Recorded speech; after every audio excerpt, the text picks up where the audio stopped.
Welcome back to the Kit and Krysta podcast, episode 38. That's the number, yeah. Big news, people. Oh? SHOCK-tober is over, but... It's kind of sad. It's a little sad, but we're moving on with a kind of an interesting story this week. Yes? About the Japanese console market. We got a great question about what's going on with the market in Japan. People have been paying attention to this. I regret to inform you that the Japanese console market is dead, and it's never coming back. Yeah, so we're going to be digging into that and tell you why in our Q&A segment. Yes. But in happier news, we had some really great and cute Halloween costumes. In happier news, yes. Yeah.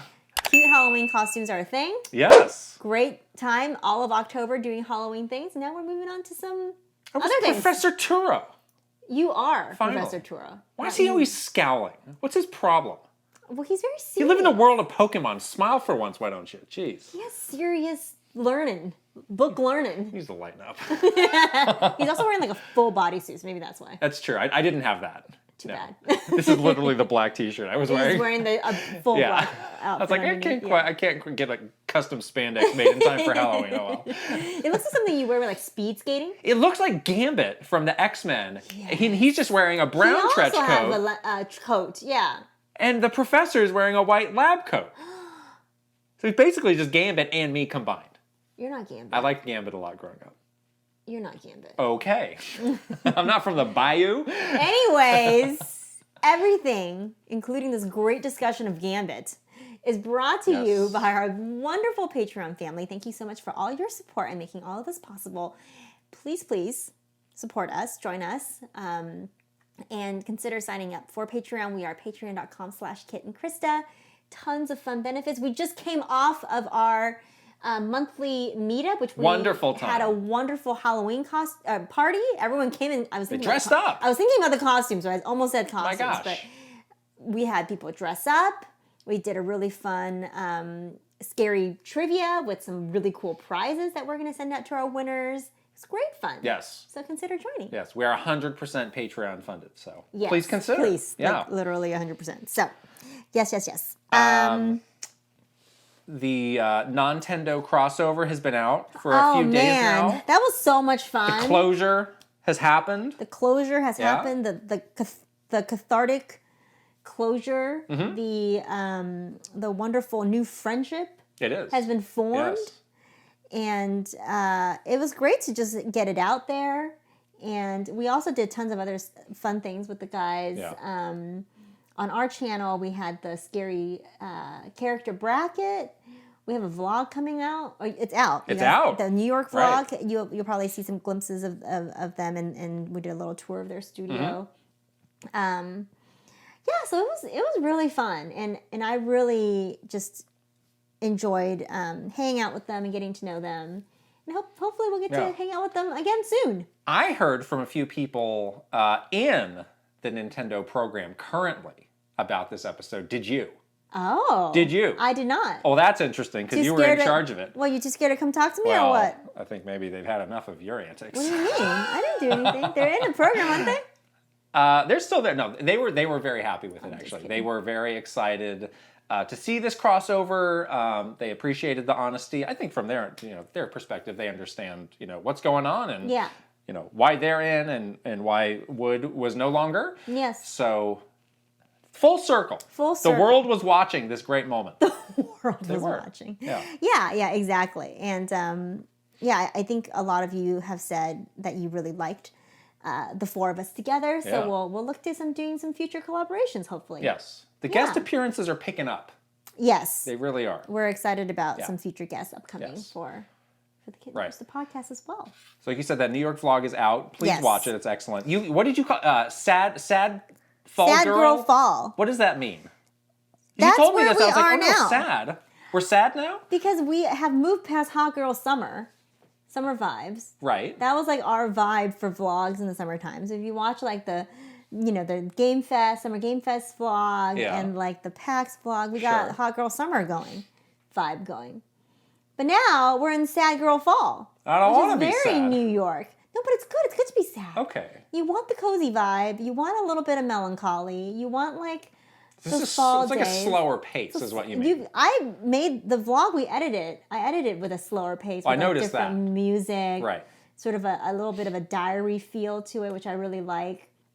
I absolutely love editing our vlogs. Yeah. I think it's like one of my favorite things to do because it is sort of like you're like sort of capturing these memories, these great memories that you have in a video and getting the, not only like sort of capturing it forever, but getting to share it as well. So it's always really fun for me to like edit those and go back to all the videos that we took and think about all the food we ate and all the fun people that we got to hang out with. Right. And so it was really nice. Yeah.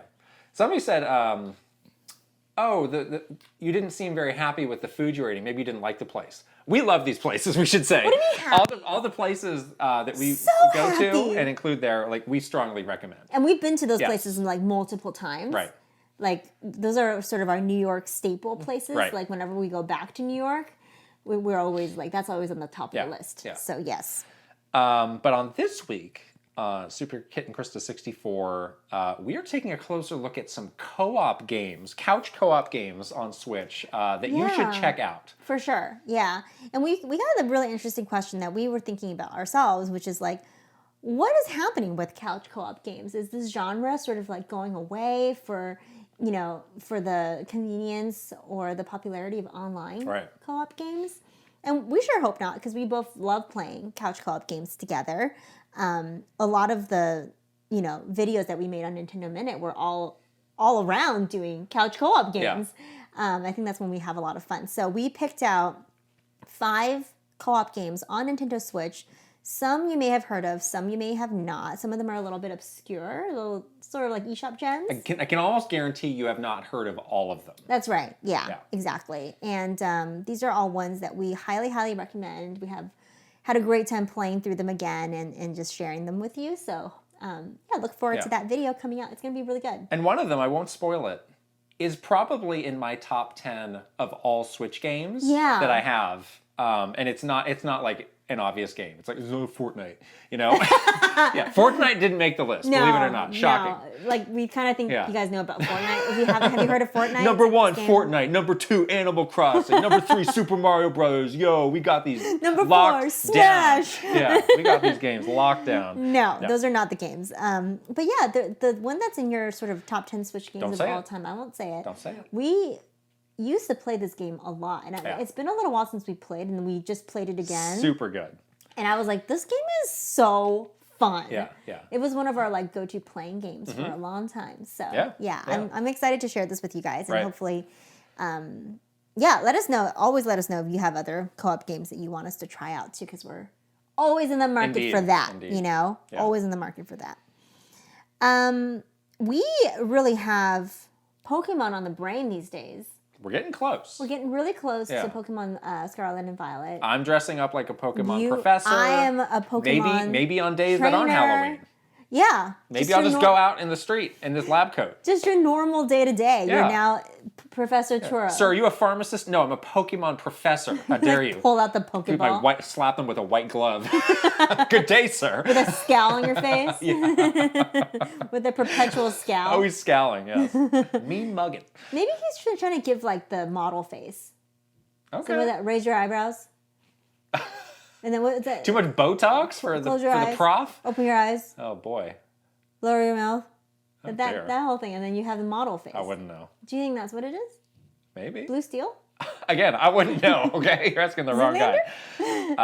But our story time today is about, this is something we included in our vlog. Yeah, so go watch the vlog to see this actual one of the actual locations. The first big Pokemon Day celebration from 2016. Yeah. Where they had just dozens and dozens of Pikachu costumes at the New York Public Library. And other things landmarks within New York City as well. Right. So how far back do you want to go to start this story? Let's go to the planning of Pokken Tournament, which was... Because you were the lead for Pokken, the original Pokken Tournament. This is not like the Switch version. This is the Wii U version. Wii U okay, let's start with that. Tournament. Yes. Because it sort of merged into this big Yeah. Pokemon Day thing. Because that game actually launched close to. Did it launch on Pokemon Day? I think it might have launched on Pokemon Day. Wow. Or like very close okay, to. And that's why we had that whole thing happen at the same time. Yeah.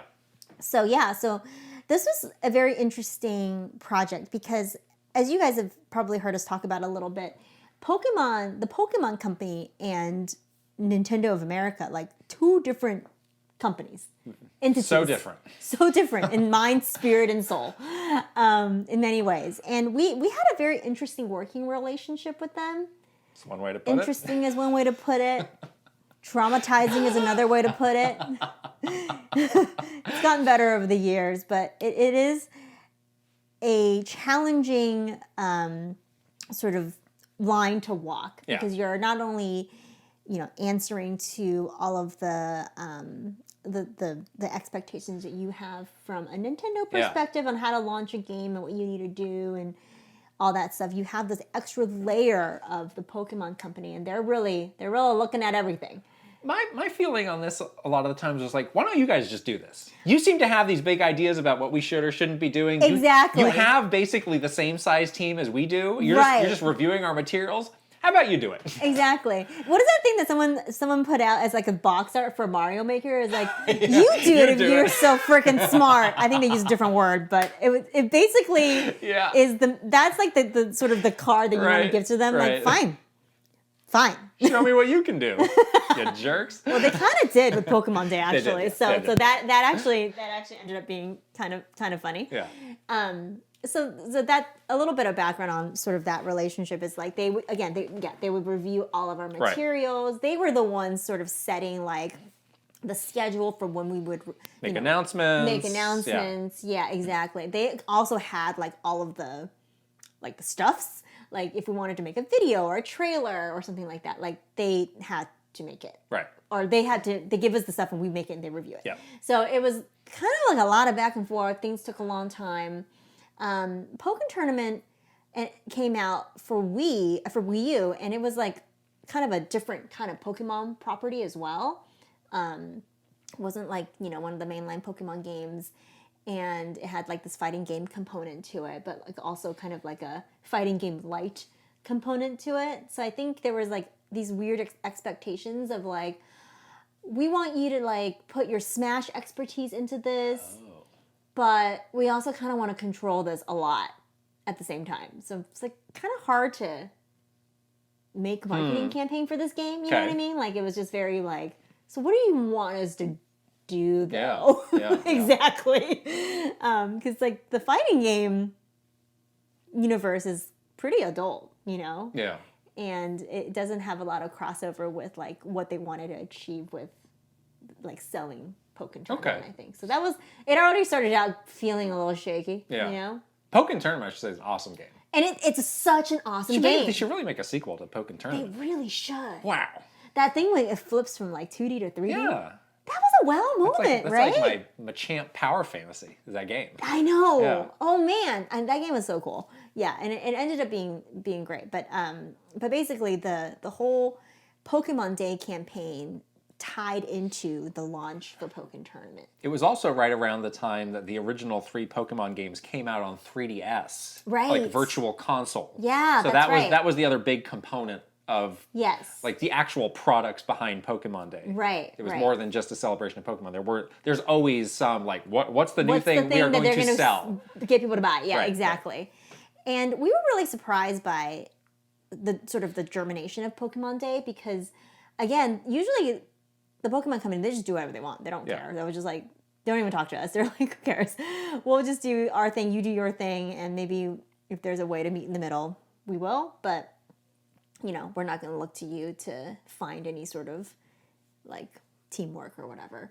But they actually came to us because we were launching Pokken Tournament, and our idea was to do this, like, big sort of, again, this seems to be an idea that we come back to a lot. You do, at least. I think I was thinking about the Kid Icarus tournament, really. I was out of ideas. You're a glutton for punishment. I'm a glutton. I was like, well, what are we supposed to do? You don't learn. It works. It works. So we did those GameStop tournaments around the country for Pokken Tournament, for the original Pokken Tournament. But we were smart, though. We timed the last one to be in New York on Pokemon Day. as like the finale celebration. Yeah. So that ended up being one of like the sort of the key like moments within that big day that we had in New York. And then the Pokemon Company had all these other plans as well for what they wanted to do, just from a general like Pokemon brand perspective in New York. So it ended up working out. And their idea, actually, I was like, props to you to like actually wanting to do this, because it's very ambitious. Right. And I was really impressed by how well they pulled it off. Like, it was really awesome. Yeah, so it was, again, like these, quote, flash mobs, which is a term I hate. Yes. But they had like 20 Pikachu costumes that would just show up at these like big locations in New York and like, you know, dance around for a little bit and then move on to the next place. Right.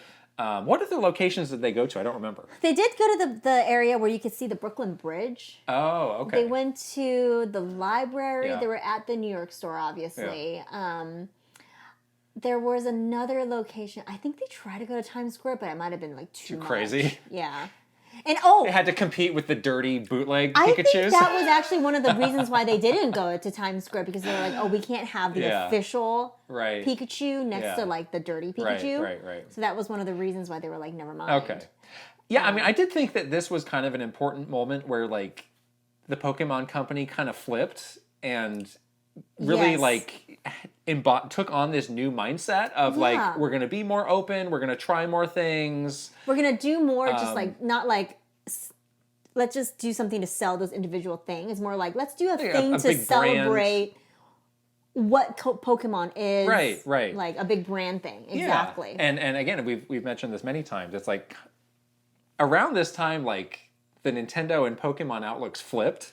And it's so weird. And Nintendo became much more conservative, and Pokemon became much more open-minded. Like, you compare something like Pokemon Day now to Mario Day. It's a complete opposite. Mario Day is kind of a joke. Like, there's nothing there's no Mario Day. Right, it might as well not exist. Yeah, and whenever we used to talk to people about Mario Day, they're like, let's not do anything. Let's just let the fans do it. Yeah, whereas, like, Pokemon Day, it's like, they make announcements. They have stuff going on. They got these crazy music collaborations. Yeah, like Katy Perry. Like, they have, like, big celebrity it's a big moments. Deal. Yeah, so I do think this was where that change really felt like it was happening. Yeah, and I think they saw just like a huge amount of like positive, like fan response to what they were doing for this like very first Pokemon Day. It was very experimental, honestly, like celebrating it in this way and doing this like very like non-focused on selling a product kind of thing. So they got this like crazy response, and I think they realized like, oh, this is actually worthy of like continuing, you know? Right. And then it did bleed into like lots of other things. They are totally okay with fan art. They're super cool, especially with like cake artists, and they do a lot of things with like different, you know, like the Pokemon Bento Box, which I love. Oh yeah. So they're just like super open to this kind of stuff, whereas Nintendo got more and more like not okay with anything of the sort, which was really interesting.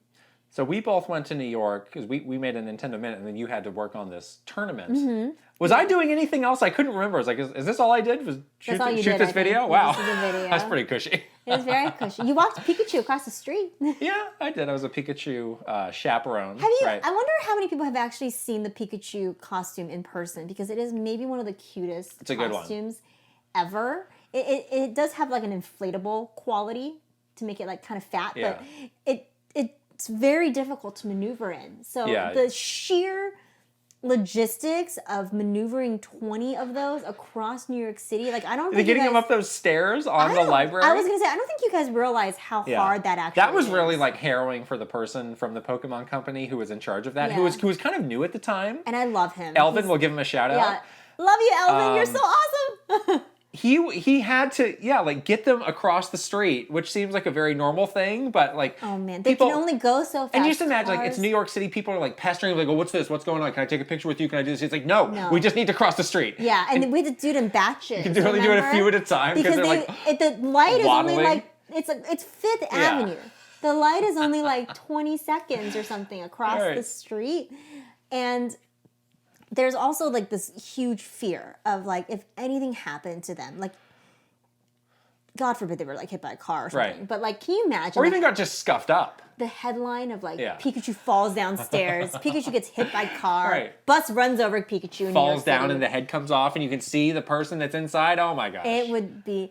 I think there was a meme in Japan, or like a video in Japan that became a meme, where like the costume started deflating, Right. and the Secret Service Pokemon people that grabbed that costume and whisked him away was lightning speed, because they care a lot about this kind of stuff. I remember when we used to get the costume for other events, it comes with a tiny brush. Right. And you have to like brush it out before you put him on camera. Yeah. My favorite thing to do was like brush out the Pikachu.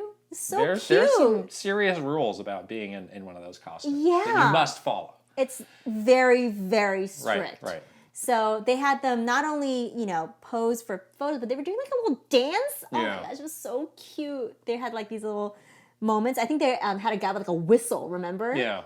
And like on like the different signals, they would do like a different pose. But they were very coordinated. All of the Pikachus were like, it was like a very cool spectacle, and it totally paid off. Even though it was cool. It was very harrowing. And then at the store, that was a pretty straightforward event. I was watching that video. So we did have those great shirts. I don't have that shirt anymore. You don't? Do you? I think I do still.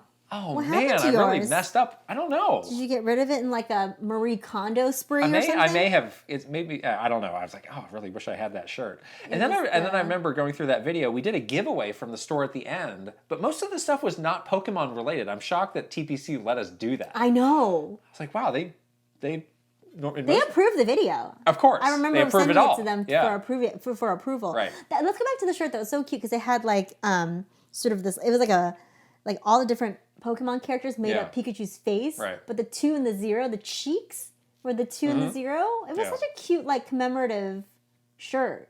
I wouldn't know anymore. Oh. I don't have it. So what happened with your big tournament though? I feel like that was so secondary to like kind of was, and because it wasn't. It was at this GameStop, which it wasn't apart from all of the other happenings. Because the store was too full of Pokemon 20th anniversary stuff. They couldn't even let us in. Right. So we had to do it somewhere else. Typical with those events, it's like, well, what is actually happening? Right. There wasn't that much. There wasn't that much. There was like a photo op. There was a photo op. There was like winners announced. That was kind of it. They were doing like a trivia game. Yeah. It's like a lot of times like. And we showed the line, like wrapped around the block. Oh my gosh, the lines for Pokemon. Like there were thousands of people that wanted to come, but it's like if you actually look at the list of what they're doing, there's not that much. They just want to be there. They just want to celebrate. I love it. Maybe they do get that shirt though. I don't think they got that shirt, did they? Really? I don't know. Oh, might have. Then that's definitely not worth it. Oh no! But they had they had like some of the museum elements up for like Pokemon through the ages kind of thing. Yeah. So the store was definitely decked out for it, and it was like when you think about it, besides the spectacle of 20 Pikachus in New York City, it was like a pretty simple event to kick off this idea of celebrating Pokemon Day. Yeah. And now Katy Perry's singing a song, so that's where it started. That is where that first Pokemon Day is, and the experiment of that and the response that they got, that is what spurred them to do these. And now they're a huge deal. So it's pretty interesting to think about it like that. Like, what if Nintendo celebrated Mario Day? And really went all out. All out, or even some of these big anniversaries that we talk about. It's especially shown up because it's 6 days later. It's March 4th versus March 10th. Right. So it really is in contrast of like, wow, one of these is cool and one of these is a big nothing. I know. Yeah. Yeah, it's true. It's like, oh, what's Pokemon, when we were working there, it's like, what is Pokemon doing for Pokemon Day? And it's like this long list of things. Right. It's like, what are you guys doing for Mario Day? We got a coupon. You get an eShop sale. 5% off. Yeah, exactly. So lame. Yeah. Yeah, but it's great fun. I always remember that first Pokemon Day, and it was so cool to see those Pikachus in the city like that. Yeah. I don't know if they'll ever do that again. They haven't done it since. Yeah, I know. So that's our story time about Pokemon Day, but we're moving on to another Pokemon topic in our Never a Minute segment. Yes. So we are doing. We asked our superstars. We said this week you guys figure it out. You do the work. You all figure it out. Again, If you do it, you know, so why don't you do Wow, it? you're very aggressive towards the superstars. But they came back and said it'd be cool to do something about Pokemon. Again, this game's coming out. Yeah. So People love the tier list. They love the rankings. we honed in on doing something with the Pokemon starters. So we are going to do a Pokemon starter draft. This is very fun. Right. We've not done this before. No. So you've written them all down. All the generations, all 3 starters from every generation are available. Yes. We're going to go back and forth and pick a dream team of all starters. Right. Who's going to start? We don't have a coin. 6 Pokemon each. I'll let you go first. Again, you're so far behind in the challenge leaderboard. Well, this is not a challenge. Matter about But that. This is my charitable And then let me go first. move for you. Okay. So first of all, I want to know: let's- do you have a strategy for this? Do you just want like all cute, or do you want? Are you thinking? No. Are you thinking of what they're going to evolve into? Do you want balance between? I want the types? balance. Yeah, I want balance. I want balance. I need balance. All right, you're going to bring balance to the Pokemon. I'm going to bring balance to the universe through Pokemon. No, I'm looking for. I definitely have my favorites are on here. The thing is that we typically do pick different starters when we play Pokemon, so I'm not super worried that you're gonna like snatch one away from me. But I definitely want balance, and I also want them to be cute too. This is a lot of rambling. Okay, I'm picking first. Here we go. How about you just begin? Yes. First pick. Tepig. Whoa! First? Yes. I love Tepig. Oh my gosh. Might be one of my favorite Pokemon of all time. That's a reach. What do you mean? I mean, you could probably get Tepig in like the 3rd or 4th round. Really? Yeah.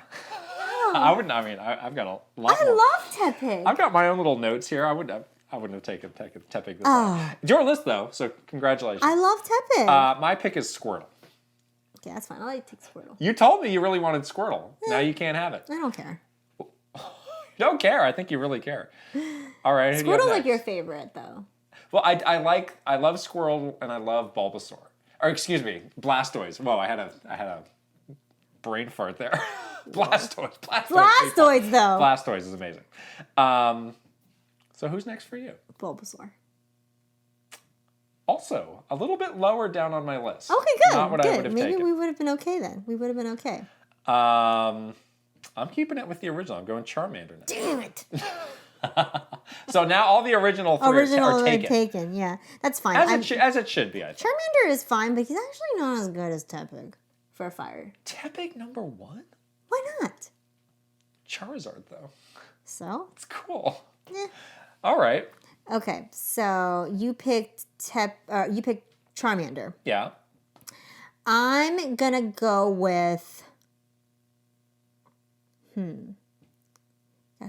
Gotta think really Clock's carefully ticking. here. 5. I'm gonna go with Froakie. Oh, okay. I had Froakie medium-ish on my list, so I'm that's gonna good. go with Froakie. My next one, you might think this is a reach, actually. Uh-oh. And I'm actually not sure that you knew that I liked this one. Okay. Oshawott is next for me. I thought that you really liked Oshawott, Yeah. actually. When I played Black and White originally, I did not go with Oshawott. You went Snivy, right? I had Tepig. Oh, you also had Tepig. Right, but okay. when I played Pokemon Legends Arceus, I had Oshawott. Oh, Yeah. interesting. Right, so I've come around on Oshawott. Okay. It's cute. It's a little strange, but it's cute. I like it. And the evolutions are pretty interesting. I kind of like Oshawott as well, actually. He's Yeah. pretty cute. That Gen 5, It's a chef's good one. kiss. That was good. That was a good Gen. Yeah, except for Snivy. But Are you picking Snivy next? No. Oh. Tepig number 1 overall. Why? I love Tepig. Remember you got me a little Tepig from Japan? Yeah, but I really liked it. yeah, but still. It's over there. I can see it. All right. Great. I really like Tepig. Okay, next pick. Yes. So who do I got so far? I got Tepig. So we're halfway there. We each have 3. Bulbasaur. I've got Froakie. Next pick. Yes. I'm going Score Bunny. Okay, I was worried you were going to take the one I wanted. Which one is that? Sobble? No, Rowlet. Oh, Rowlet. Rowlet. Wow, my top 4, I got them all Oh, really? so far. Wow, this is amazing. Really? Oh, but after that, there's some I'm going to have to make some adaptations. Uh-oh. Because I had those 4, then I had Froakie, then I had Bulbasaur. Those are all gone. Gone. Okay. You picked Rowlet over Scorbunny? Yeah. There's some differences here. Scorbunny is fine, but Rowlet's really cool. Rowlet's only okay. Excuse you. All right, what's next? Wait, did you pick yet? Oh, you picked Rowlet. Yeah. Okay, I'm going to go with... Oh, this is... Blanking? Seizing up? No, I feel like you're going to take one that I'm well, then take the one you want here. Strategic. Okay. Chikorita. I was absolutely never going to take Chikorita. Oh, really? I love Chikorita. It's a joke. Thank you. I actually don't really have much in the way of grass types from here on for me. Yeah. My next... You know what Chikorita has? Sleep. Totodile is next for me. A Totodile? Yeah, I like that. All right. For alligator. It's cool. Fine. Big blue alligator thing? Are you joking? It's great. It's cool. Shoot water at you? Well, we're very different when it comes to this. That's good. Chikorita. Okay, next pick. Yes. Sobble Squad. Oh, I felt let down. Sad boy. I felt let down being part of the Sobble Squad, honestly. You were kind of disappointed. Because the everyone evolutions... Scorbunny. I didn't like the evolutions. We were good. We were good in the Scorbunny. We had the cute little fist bump. It's kind of weird. But he's pretty powerful. I should have gone Grookey that gen, actually. You did? I should have. You have regrets? I do, actually. Yeah. Okay. This is my last pick. So do you have a full team now? Is that 6? Do I have 6? Tepig, Bulbasaur, yeah, Chikorita, Froakie, Sobble. I need one more. You have one more. This is going to be my 6th, though. How does that work? Oh, boy. Did I miss one? Chikorita? I got Chikorita. All right, well, whatever. Mine last pick is Cyndaquil. Ew. Yeah. I dislike Cyndaquil. That was the starter when I played Heart Gold. I picked Chikorita for Heart Gold. We know how that matchup would go. Well, that's not good, actually, at all. Why? Because you burned me. It's not good for you, exactly. I don't want that. So I don't want to maybe play you with should rethink your choices. No. All right, maybe you've picked 6 already. Maybe you haven't. Why don't you pick one more just for funsies because you went with Tepig first. I love Tepig. I feel bad for you. What's with the Tepig? Who's going to go out on a limb and pick one from Gen 9? I'm not doing that. Nope. Are you kidding me? You don't know? You don't know enough? Absolutely Live not. a little. I'm not doing that. All right. That's too. You got to play it conservative with our fake Pokemon draft. We got to okay, play conservative. fine. We got to play conservative for sure. So you end up with Tepig, number 1. You know what? I'm making a spur of the moment change. I'm going to pick Grookey. I'm going to pick all the Gen 8s. Oh, wow. You didn't even play that game. Yeah, I did. You played that? I did. Okay, if you say so. I don't think you did. Wait, Sword and Shield? Yeah. I didn't play that game. You didn't play it. But you chose all of the Pokemon They're starters. real cute. Wow. Incredible performance for you. You truly are the New York Jets. Oh, what does that mean? Look, the people that know. I'm the SF Warriors. You can just... Yeah, those SF Warriors. I'm the Warriors. We got to move on. Dub Nation. That's me. Very interesting look into your brains, our psyches, brains, minds, hopes, desires. I love it. I think it's great. This is a good team. I mean, your team would get stomped, but no, it wouldn't. Who's counting?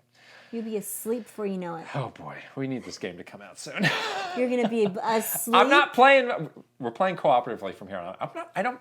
Competitive Pokemon, I really am out on. Because you're bad at. It's cheap. You can be cheap and win. Well, you can be cheap and also win, but you refuse to do it because I'm honorable. No, you're not. I'm very honorable. You are so far from being honorable. But we're going to Nuzlocke, so that's going to be fun. That's true. Thank you to Stamps.com for sponsoring this episode. Whoa! Well, look at that segue. Paying attention now, are we? Woohoo! Woo! We are out of Shocktober, and now we're moving very quickly into the holiday season. You cannot avoid the chaos of the holidays. No, Especially you from really this point on, it goes so fast. And you need to get your stuff together to Things get it. can get away from you really fast. You told me you got my gift for Christmas a long time ago. I was nervous that I wasn't going to come in time. I'm a little further behind than you are. I'll be honest. You better get going. I'll admit it. Good thing maybe Stamps.com can is help available for you to ship something. The other thing that's really great about Stamps.com for us is that we were just saying that we had a really fun meetup where people won some physical prizes. Yeah. So I am using that in my little small business to ship some prizes. That's right. Valued Patreon literally family. using it, right. Yeah. Yeah. Very exciting. The other thing about the holidays, the post office gets swamped. It does get a bit crazy. And those lines get really long. And we're very efficient people. So you don't have a lot of time in the day. Stamps.com is an excellent solution. Exactly. Right. You can print it wherever you do your it business. from home, wherever you're doing business. And all you need is a computer and a printer, and then you're off to the races, which is great. Yeah, it is. It's seriously like, if you are a small business, you need this for your holiday season. Indeed. For sure. Yes. This holiday season, trade late nights for silent nights and get started with Stamps.com today. Sign up with promo code Kit and Krysta for a special offer that includes a 4-week trial, plus free postage and a free digital scale. No long-term commitments or contracts. Just go to Stamps.com, click the microphone at the top of the page, and enter code Kit and Krysta. Yes, we'll Nice. put the link here and also in the description below. Yeah. On to what we've been playing. Oh, yeah. So you finished Mario plus Rabbids. I sure did. Wow. Rolled them credits. That's good. I shocked by how much I love this game. Really? A Rabbids game and me, little old me? Who knew I could become a believer in the Rabbids? I was really, I just had so much fun. Yeah.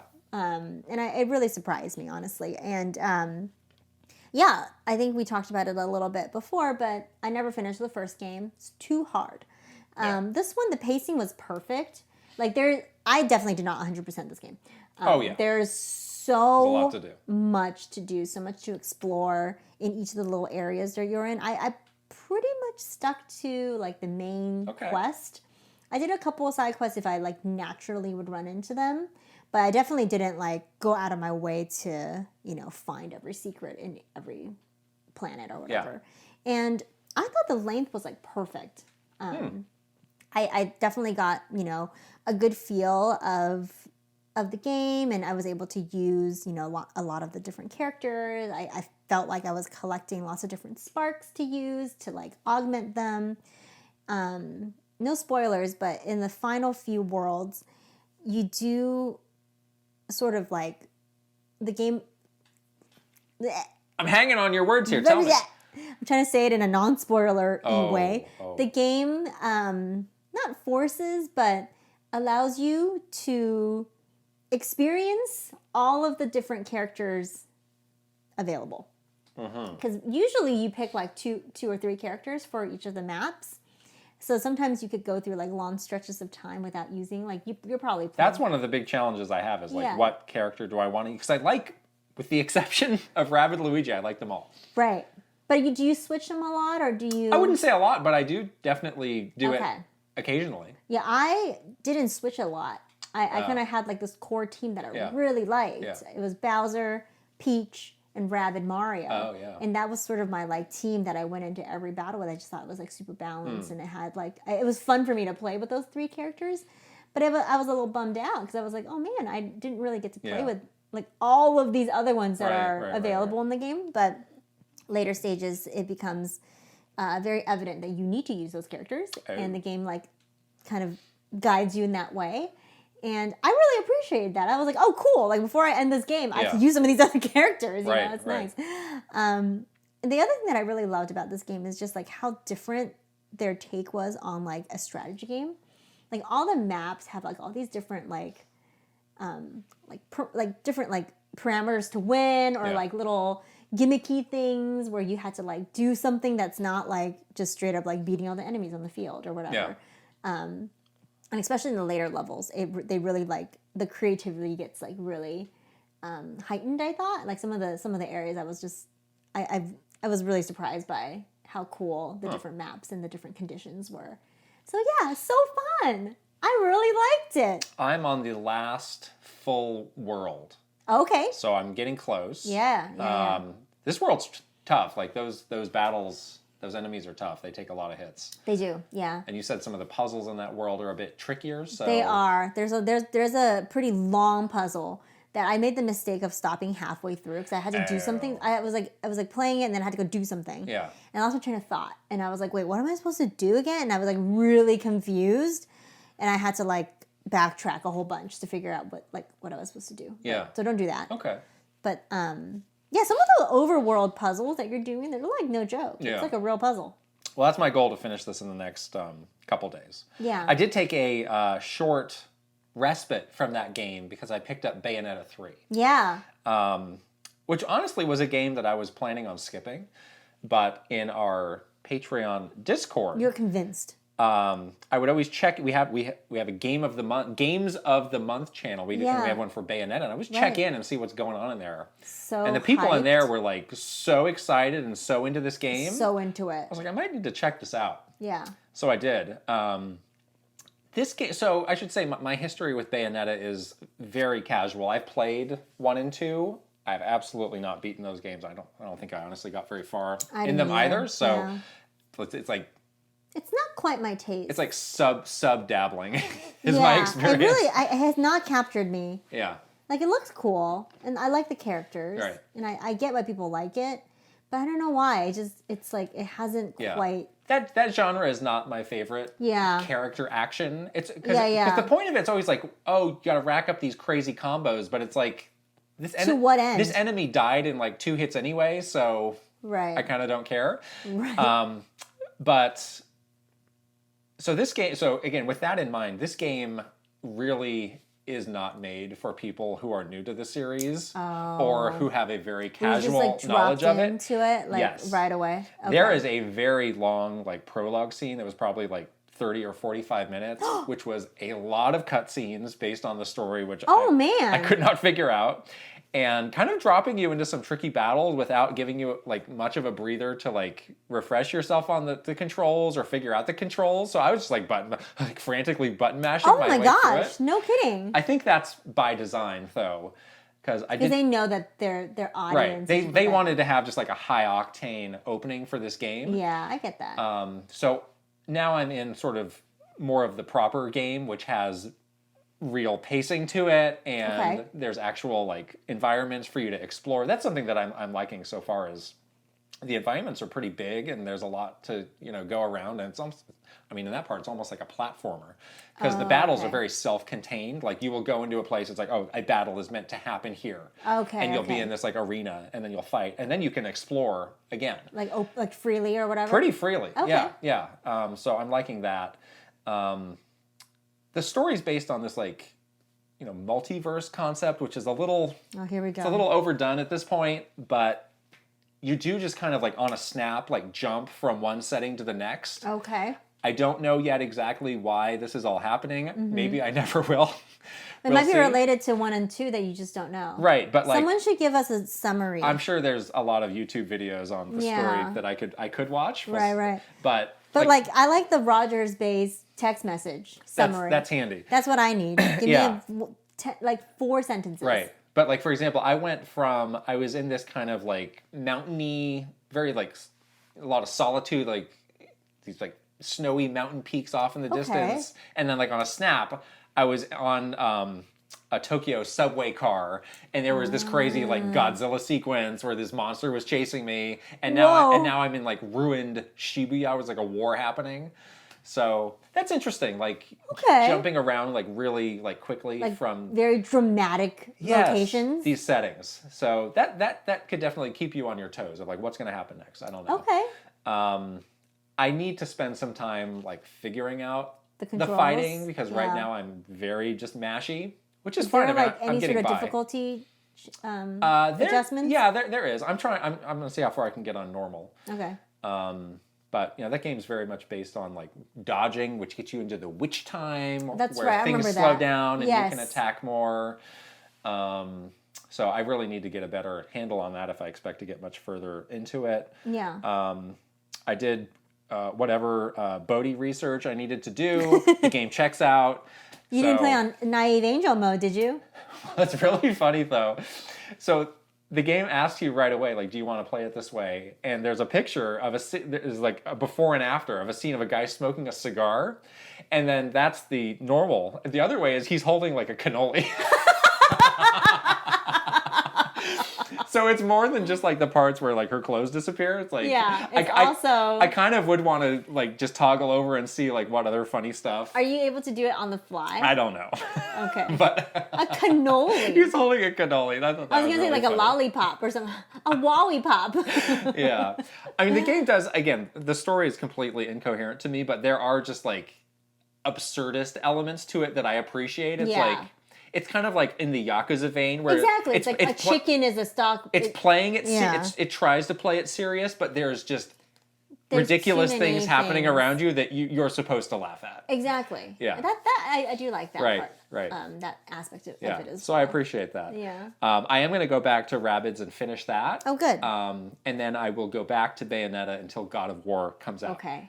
That's your game. And after that, I don't know. After that, you're booked up. Anything goes. I might be a little full until like December, but I'm glad I gave it a shot. Yeah, it's good to play in the time that we have right now. I mean, this is again for Game of the Year. We need to know. We need to know about these big games. Yeah, exactly. I mean, certainly Bodhi. Well, that's a high. Speak for itself. Disney Dreamlight Valley. The two finalists. You can't compare those Bodhies. Created character in Disney Dreamlight Valley and Bayonetta. I'm seriously. You've not seen this butt, guys. All right, I gotta load that up later. The Game Pass is free. We have both been playing. We talked about starting this, but we've both gotten pretty big into this. Marvel Snap. I'm so into this game. Really? I feel like I need to maybe slow it down. Is it getting dangerous for you? It's getting dangerous. Have you spent money on this? No. So we should say this is a mobile game. This is like a card battling game set in the Marvel Universe. Yes.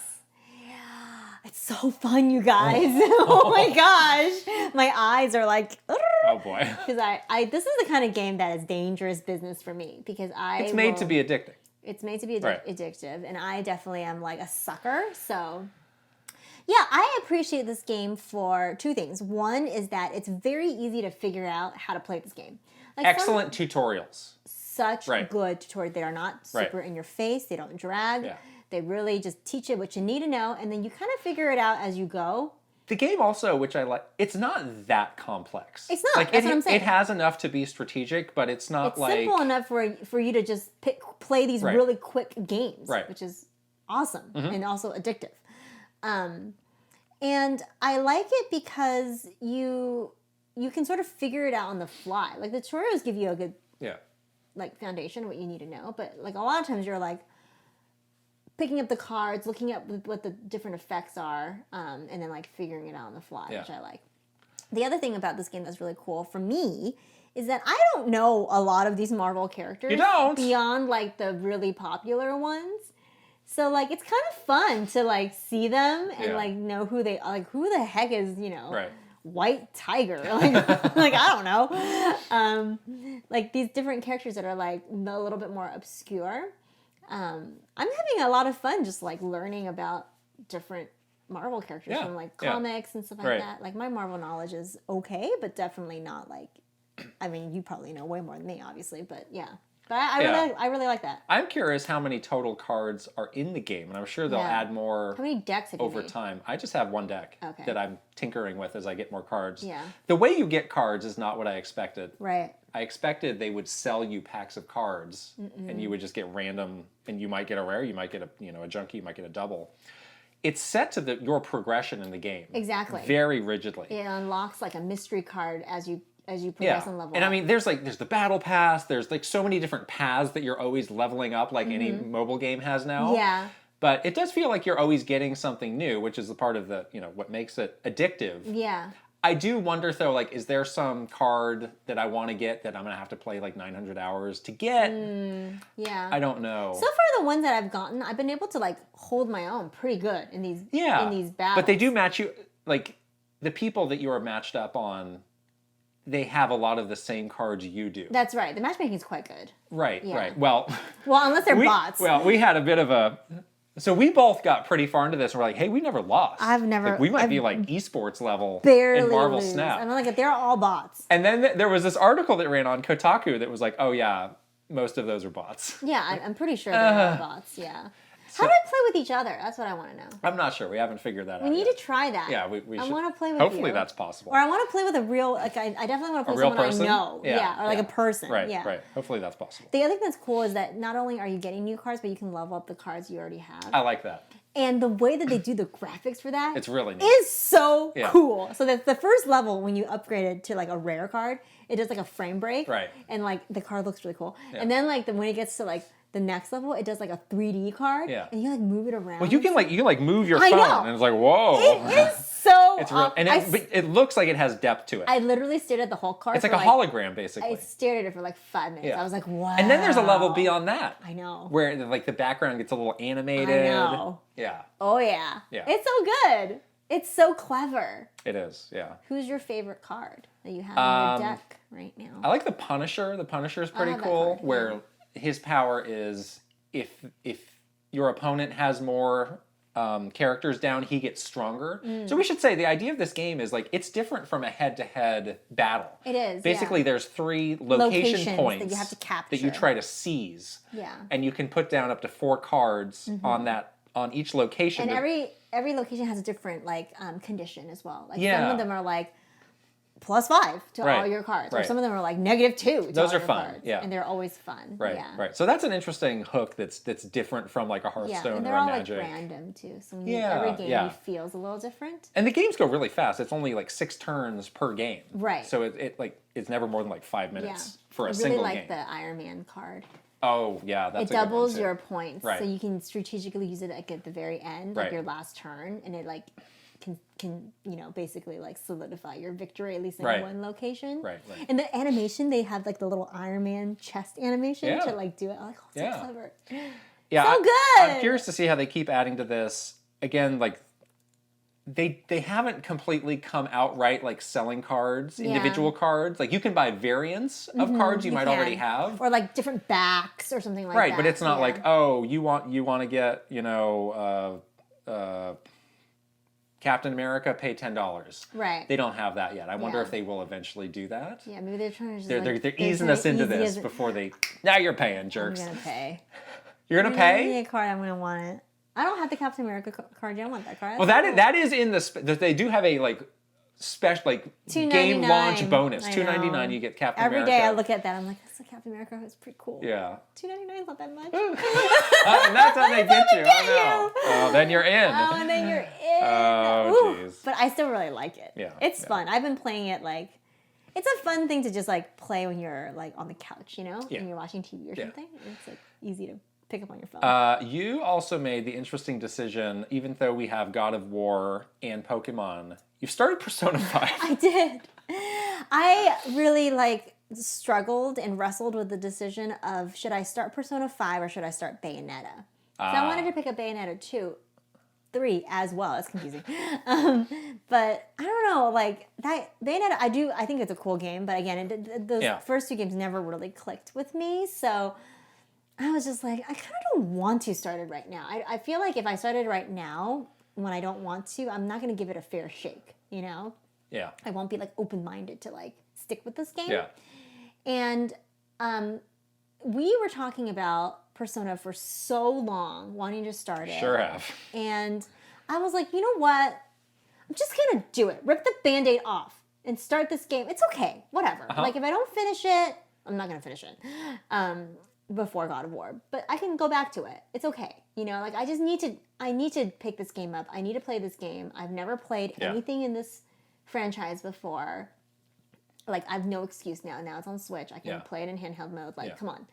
What am I doing with my life? So I did it. And I love it. Oh my God, this is such a good game. Why did it take me so long to play this game? Probably my fault. I don't know. It is your fault. You've always discouraged If me in doubt, for what blame I me. want to do. That's what you're doing. I've been holding you back. You've been holding me back all these years from playing Persona 5. I get it, guys. I get what the hype is about because I am so in. I am in it. I want to dress up like I'm in the vibe is so real and this game is so good. Like there's something very special about this game that I feel like you kind of don't know until you play it. And I'm not a big... Way to rub it in. You can play it too.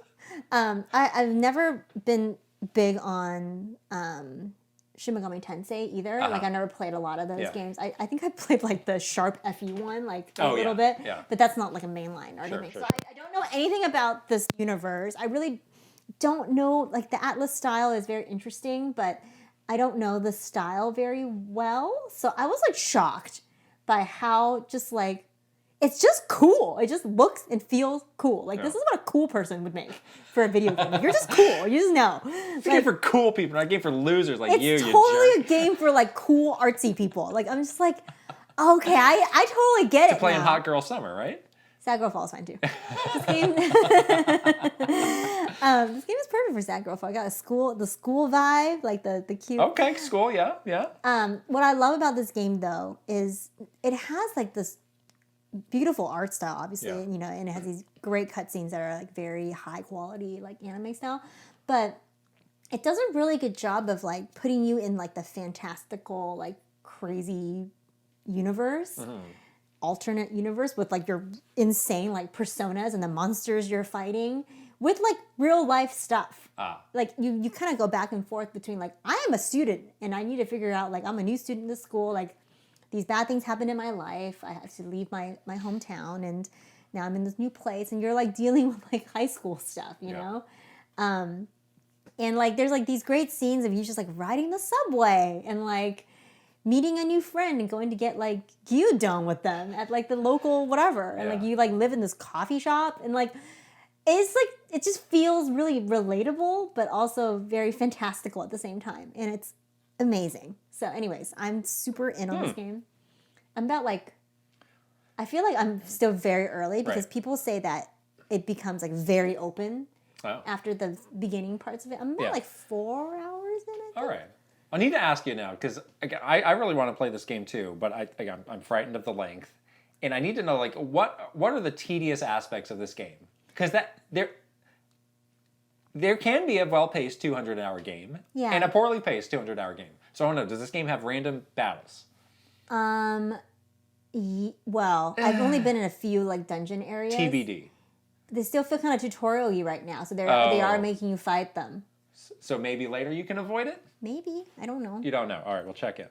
And then is the battle system like snappy? Like it's very snappy. Does it flow quickly? Oh yeah. Okay. The battle is good. Real snappy. Because that was my bummer with the last Paper Mario game. Oh. At first I was like, wow, this battle system's really interesting and strategic, but then you would get it dragged on for like hours. 19th battle with a Goomba that took like 30 minutes. And then there's like those circles with the bosses. It just took too long to do ordinary battles. Okay. Yeah, and you can add like different like characters. Please, no more random battles in games anywhere. Please, no more. This one is like you can... It's 2022, people. You can run away also. Yeah. The other thing that may be a little bit... not tedious, but there's like little mission-y kind of things where you're like, oh, look, like eavesdrop on this conversation to like figure out what's going on. Like, I mean, it doesn't feel tedious, but it is like you're like having to do sort of like mundane kind of things. All right, because that could be make or break for me with this game, the random encounters. So I will keep asking you that. Okay. Yeah. I think it's so good. Good. I'm in love with this game. Wonderful. And Joker? Oh yeah. Yeah? I'm into him. Yeah? Oh yeah. I was like, who is this character? Like when I like was doing the whole Smash thing, I was like, I don't care about this. I didn't play this game. I had no idea, but now I get it. Steal your heart? He stole my heart. Stole my heart, Joker. I love it. It's so good. Okay. Outstanding. It's a lot of games we've been playing. Wow. Oh, it feels so good. Go us. On to the news. Oh yeah. We got back-to-back Witcher We got news. a good Witcher story, we got a bad Witcher story, and we got some God of War news. So the good news for Witcher is they announced a remake of the original Witcher game. I don't know why they didn't just announce this when they did that whole big thing. So you only played Witcher 2? I played Witcher 2 and 3. 2 and 3, This one I have not played at all. Okay. So I am curious about this. I had heard from people like, yeah, this was good in the moment, but it is really feeling dated. So might be a good idea. But you played 2 and 3 without playing the first one and not feeling like you needed to play the first one. No. Witcher 3 especially does a great job of starting you off in this world. You should really play that. I know. After you beat 200 hours of Persona 5. And play God of War. I'll play 300 hours of Witcher 3. I'll get right on that. No sweat. We'll switch. You can play Persona and I'll play Witcher. Okay. They said they are using Unreal Engine 5. No surprise, they're using that for all these games coming up, it seems. It's made by this developer, Fool's Theory, which I had not heard of, but I guess they're also based in Poland and have a lot of ex-CD Projekt people, so it's seems kind of like an extension of their team. Right, exactly. And there is no release date. They kind of hinted that it might be a while, so all right. I mean, there's a lot of Witcher games. Yeah. There's that new trilogy they're doing this. I mean, it's a big franchise. It's huge. Yeah, so I can see why. But this is cool. I've always been curious about that game. I'm kind of glad that these like more classic games like this and like Resident Evil 4 they're getting this kind of like remake treatment. I love it. Yeah. Yeah, it does. It feels like it's easier if you missed it the first time, you could like jump on now again, which is kind of nice. And the first Witcher was only on PC too. That's right. There was no way to play no way you. I mean, if you were playing on a console only, it's tough. This next story, though, this kind of ruined my weekend, honestly. This sucks. Henry Cavill departing the Witcher Netflix show. So hot. Why, Henry? Is it to build another computer? So let's go through they're working on season 3 now. He will be in that. Starting in season 4, though, Liam Hemsworth. Not even the hot Hemsworth. I was like, couldn't they get we upgraded to an even more buff guy, Chris Hemsworth. Well, he's Thor. That would be hilarious. Chris Hemsworth is really hot, too. That's what I have to say about he will be Geralt in season 4. I mean... Why, though? At this, I was like, you might as well just cancel the show at that point if you're losing him. You're so locked into that character now. After he was so good. Seasons. It's like I can only imagine him as Geralt. Like, I actually prefer him as the Witcher to the game's depiction of Geralt. He really made that show. It's like there's a lot of other good characters and good actors, but he was the defining factor of that show. Exactly. And I didn't even play any of the games. Right. So this was my first introduction into the Witcher universe. It was his character as Geralt. I mean, him playing the character of Geralt. It was just why? The rare moment of perfect casting. And he seems so into the source material too. I know. And he was excited about it. Is it because of Superman? Well, okay. So why is this happening? There's 2 things people are talking about. So there has been this big new push for the DC universe. Who cares? James Gunn, who did Guardians of the Galaxy, he's like the new Kevin Feige for DC. I don't care about him either. This movie, Black Adam, may have some cameo involved with it that Superman's in. Okay. And then they just said we're going to make more Superman stuff and he's going to be in it. So that's quite possible. Maybe they said you need to let this go because you need to focus on Superman. But maybe he doesn't want to do Superman. Maybe he wants to be Geralt. He seems into... I mean, maybe that's his problem. He's into too many things. Superman's lame, though. Superman's such a lame character. Oh, you could do everything? Yeah. And you're strong and no one can get rid of you? That's not fun. Yeah. Kryptonite is the only thing? Please. I mean, I'm sure being Superman, pays a lot more than being Geralt, but... But what about when you look in the mirror? That's definitely a more interesting What's going to feed your soul? If I was him. I don't know. Who knows? What's going to pay your soul? I don't know. Huh? But then they were also... There was other rumor that is is he going to be in Game of Thrones? Really? Did you hear that? I hadn't heard that. There was a rumor that's he's in the next season of Game of Thrones. Why can't you just do all this stuff? You don't need to Clear eat or your schedule. sleep. Whatever. You could build your next PC in a year. So there was Stop also... painting the tiny figures and you'd be fine. There was this other conversation there was an ex-writer who worked on The Witcher who said some of the other writers didn't really appreciate or even like the source material. And drama. Henry, I'm on a first name basis with Henry. Hank even. Mr. Cavill? He did have some comments of I really want to make sure that season 3 is authentic and reverential to the source material. Yeah. People have been looking into that a lot of are these things connected? Was he upset with the direction of the show creatively? Oh. I don't know. It seems like it could be, but there's not a lot of evidence to support that. Yeah, especially if he is like super into the source material, and that's the reason why he's doing it. If they're like, let's take a big departure and make it like this other thing. Yeah, so I have a feeling we'll probably get an answer to this later. I don't know. But it's just a bummer. It's such a huge bummer. Liam Hemsworth, so he was in Hunger Games. What else has he done? Who cares? I mean, Geralt needs to be a little bit older. He needs to be like a little rough around the edges. More mature character. Yeah, exactly. Yeah. This is like, I feel like he's like a teen star almost. I know he's right. not. He's It just it's got like a YA feel to it. Yeah. You know what I mean? I will say season 2 of Witcher I didn't like as much as season 1, so I'm very curious. I mean, I'll watch season 3, but that's probably it for me. I'll probably stop watching the show after that, which is a bummer because I really... Maybe watch one episode with Liam Hemsworth and see if it's good. Yeah, I mean, I guess so. I shouldn't be so harsh on young Liam, but... Anyway, though. So hot. He's not well, look, you've got hot people coming into your life. You got hot people departing your life. So you got Joker, Henry. What's next? We don't know. The thing too is that Henry is not hot as Superman.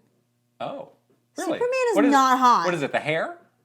No, I don't even like people with long hair. That's not my thing. But let's break it down. But Let's get super into this. It's like the mystique, the aura, it's like the attitude. The voice. Yeah. Is it the voice? Oh, the voice is good. The voice is amazing. You want it to be like you just. Is it the black eyes? They're distracting me. You need to have the bad boy attitude. I see. You want that like danger. That's what a girl wants. Geralt is dangerous. I know. I mean, he'll kill you. That's as dangerous as it gets. Superman's too clean, too like nice. Boring. Who wants that? Come on now. Glasses. Oh, give me a break. All right, this next story. So God of War has leaked, sadly. It seems like there have been some retailers that sold it early. Poor Cory Barlog has been like in despair, like tweeting about like we're doing what we can, but so sad for him. There's only so much we can do. Right. He just seems bummed out. And then they put out this statement basically saying like, hey, spoilers are out there. Look out. You know, once the game's out, please be respectful about posting spoilers. Mm-hmm. They want to, preserve that. Yeah. Like, experience for players. Yeah. It's very Nintendo-y. I don't usually care about spoilers. Like, I'm glad to be spoiled, but I can understand why they're upset about this because it's pretty early. Like, there's still weeks to go before this game comes out. There's a long time to go, and this game really hinges on story. Yeah. Especially because the last game left on such a big cliffhanger too. Yeah. So this is like this game is really like supposed to be a lot of explanation about what the heck is happening. So like I think if you do get spoiled, it will affect your experience with the game. Yeah. So it just sort of, I care about spoilers. I do not want to get spoiled. You just sort of feel the pain of the team in all of these messages. You do. I was like, we worked so hard on this. Yeah, and then it's sort of like you can see the finish line. Right. And then this thing happens. I don't know why they need to send it to retailers this early. Like, can't you send it a little bit later? Why can't these retailers get it together? That'll help you. Why can't these retailers get it together? It's just too hard. I mean, you got random people working in the back, and like they don't. I mean, that happens to that happened at Nintendo. Yeah, I mean, this would happen all the time. All the time. Yeah, and we would try and deal with these things, but there's literally nothing you can do once it's out in the wild. You can't control it. You cannot stop it. Interestingly, I think we were both looking at some of the previews that came out. We don't have a copy, by the way. No, we don't have a copy. We just have the Kratos axe. We do. Yes. The previews were not as overwhelmingly positive as I expected them to be. I thought it was going to be like such a darling, but there was a couple of like previews that were like, it feels last gen. Yeah, or it's just like, it's more of the same. It's more of the same. Yeah. I get that it's like a continuation of the same characters in the story, but I mean, the trailers all looked really impressive. I thought that was interesting because I think most people were saying like, well, the game of the year is probably Elden Ring, but we're going to keep our mind open for this. Exactly. The only thing that can unseat it is God of War Ragnarok. But. I mean, I like the feeling I got from those previews was like, yeah, maybe it's an 8 out of 10. Have we seen the reviews yet? No. Reviews are not out yet. No, they haven't been out yet. So it's probably coming out in the next couple days. Those did not hurt my hype. I just thought it was interesting. Yeah, no. Usually reviews don't matter too much to me unless it's like a brand new game. Or unless it's like way off what you expected. Like if this gets like a 4, it's like, let's rethink this. It's not going to get a 4. No. That's just a hypothetical. Yeah. Obviously, this game is very high quality. Yeah, yeah. And it's a franchise that we love already, so Yeah. it's going to take a lot to sway us the other way, obviously. But it is interesting because usually these games just get glowing, you know, Right. previews, reviews all around. You never really even think about someone not absolutely loving it. So it's kind of strange. Yeah. There were even like some little things people were saying. So that's the news. Yeah. Let's go on to our questions from our Patreon community. Yes. I should say, in addition to all the questions that we do here in every episode of the podcast, we also do a weekly bonus Q&A that is exclusive to Patreon, where we do about another dozen questions.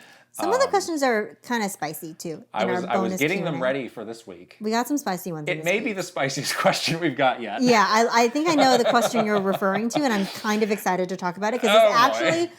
This affected me personally. Somehow you know a lot about this. It affected me personally in a way that I did not expect. So anyways, join us on Patreon to hear the spicy questions. First one from Gartooth. So this is the question that we talked about up top. Kit and Krysta, what are your thoughts about the PS5's poor performance in the Japanese market? And also, do you think it will have any long-term effects for them?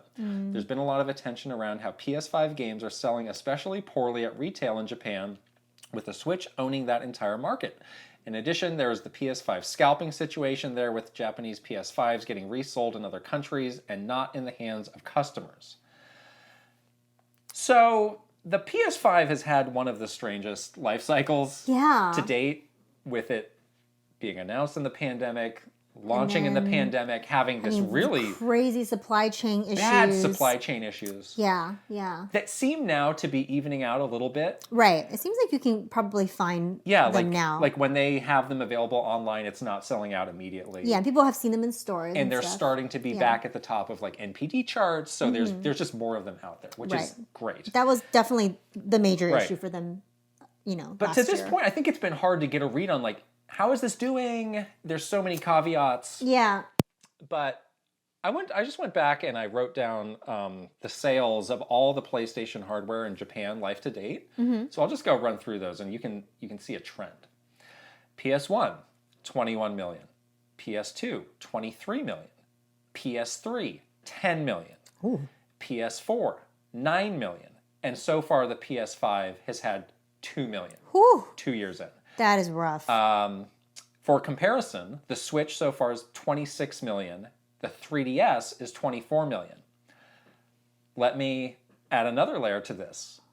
The PSP, 20 million. Oh. That was about the same time as the PS3. In Japan. These are all Japan numbers. Okay. Yes. Vita, 5 million. So, you know, I think people just assume like, oh, in Japan, everybody loves video games. Everybody's always playing video games. And they're always into the newest video games. And they're buying everything. Yeah. But for the last, you know, again, you can see such a big drop-off from PS2 to PS3. Yeah. And there's a lot of factors for that. Japan's really been a handheld / phone market. That market is so dependent on handheld gaming.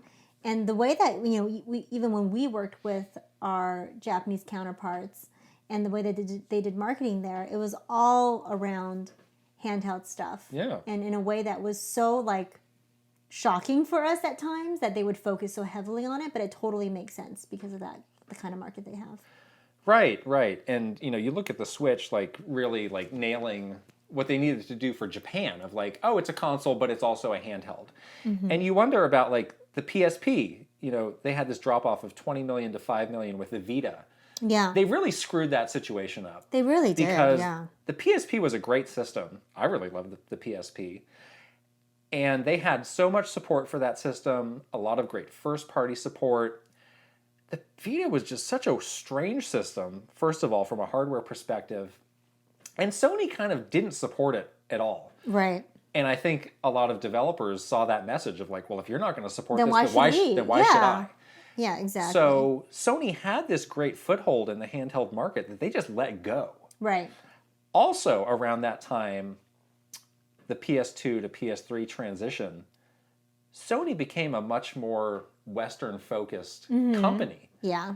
than it was in the past. Like, think about the blockbuster games they have on PlayStation nowadays. Yeah. It's very Western. They don't really have like Japanese development. No, Sony. they don't, which is really weird. And they seem very unbothered about it. And so they seem so focused on, the US and Europe. And we would always hear from our Europe people, like, Europe is a PlayStation market. Yeah. Like, that's so true. Hardcore. All of Europe is, like, really down with dedicated to PlayStation. Yeah, yeah. And also the Sony leadership is now based in Europe. Right. For the gaming side of things. It's not in Japan. So they seem fine to just like I think they are fine to let it go. It's just like a write-off for them of like, we're going to focus on these other bigger markets. The other two markets, I mean, they are bigger. Yeah. I mean, Japan is strategically important. It's not small. I mean, if you can sell 20 something million consoles there. That's not as insignificant. Yeah. We also heard of like, they're diverting stock away from Japan so they can get it to the North America and Europe. So they just don't seem to want anything to do with it. Right. What's interesting though is they do still have the support of Japanese developers. The games are not exclusive anymore. Like there's no like Metal Gear Solid 4 situation where it's like I'm only making this for PlayStation. Right. That was the most annoying thing when I worked at Konami. I worked on Metal Gear Solid 4. Everybody's like, "Is this coming to Xbox? Is this coming to Xbox?" No, it's not. Please stop. It's really not. But now every game is just multi-platform. So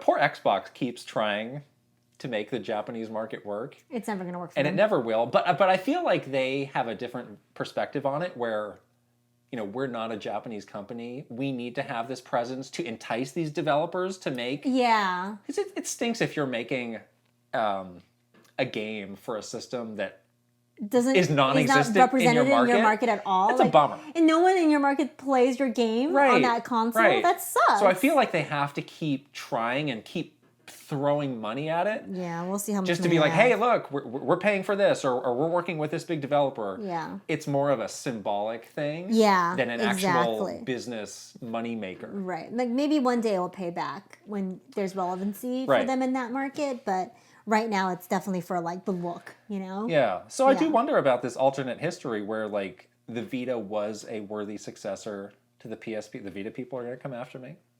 Hey, I own a Vita. The numbers don't lie. Look, the numbers don't lie. They don't lie at But all. you do wonder, like, if they had found a way to continue the PSP line and have these two things coexisting, it could be a totally different story. Yeah. The market share could have been way bigger, and they could have had something that's worthy to compete with the Nintendo stuff. Right. Which now it's true, like they pretty much dominate that entire market. Yeah. So. And when we are in Japan, we see this all the time, like on a subway. People are either playing a Switch or they're playing something on their phone. Right. It's like people don't seem to spend as much time at home as they do. You're commuting to work, you're working long hours, maybe you're going to a restaurant after that, and then you're commuting back, and it's like by the time you get home, you're just going to bed. Yeah. So just like the whole like lifestyle for that is different. Totally. So. And even like when we were at like events and stuff, people were playing Switch like together, playing Splatoon on their Switch, and it's like something that they do. Like on the go versus it being something that you play online in your living room or something like that. So I mean, again, on so many different levels, the Switch was such a smart idea by Nintendo, and I think they really care about the Japan market. Oh yeah, of course they do. They have huge pride of like, we're dominating this thing. Yeah, it feels. And they would always tell us like, we have 95% market share. Yeah, it's exactly. Like, well, great. Yeah, no, but it's true. You solved it. You figured it out. Yeah, you nailed it's true. Yeah. So. Yeah, it's just interesting how the perception of Japan is this, like, everybody has every console, everybody loves every console. It's like, it's really not the case. That's not the case at all. And it's kind of sad when you think about it. It was like, that's what it was, and it's probably never going to go back that way. Like, ever again. Like, there's, like, a period of time where Japan was sort of the place that you go for, like, new technology. Right. And new tech trends or new gaming trends. Not really the case. And that's not really the case at all anymore. Yeah. It is. It's a little bit sad. Like you used to find so many random things, like in the Akihabara. Like even going to Akihabara. Yeah. It's like it went from like a game center to just a general nerddom. Fandom place. Exactly. Yeah, it totally changed. Yeah, and there's still. I mean, there are still game stores, but it's like, there's game music and there's game merch.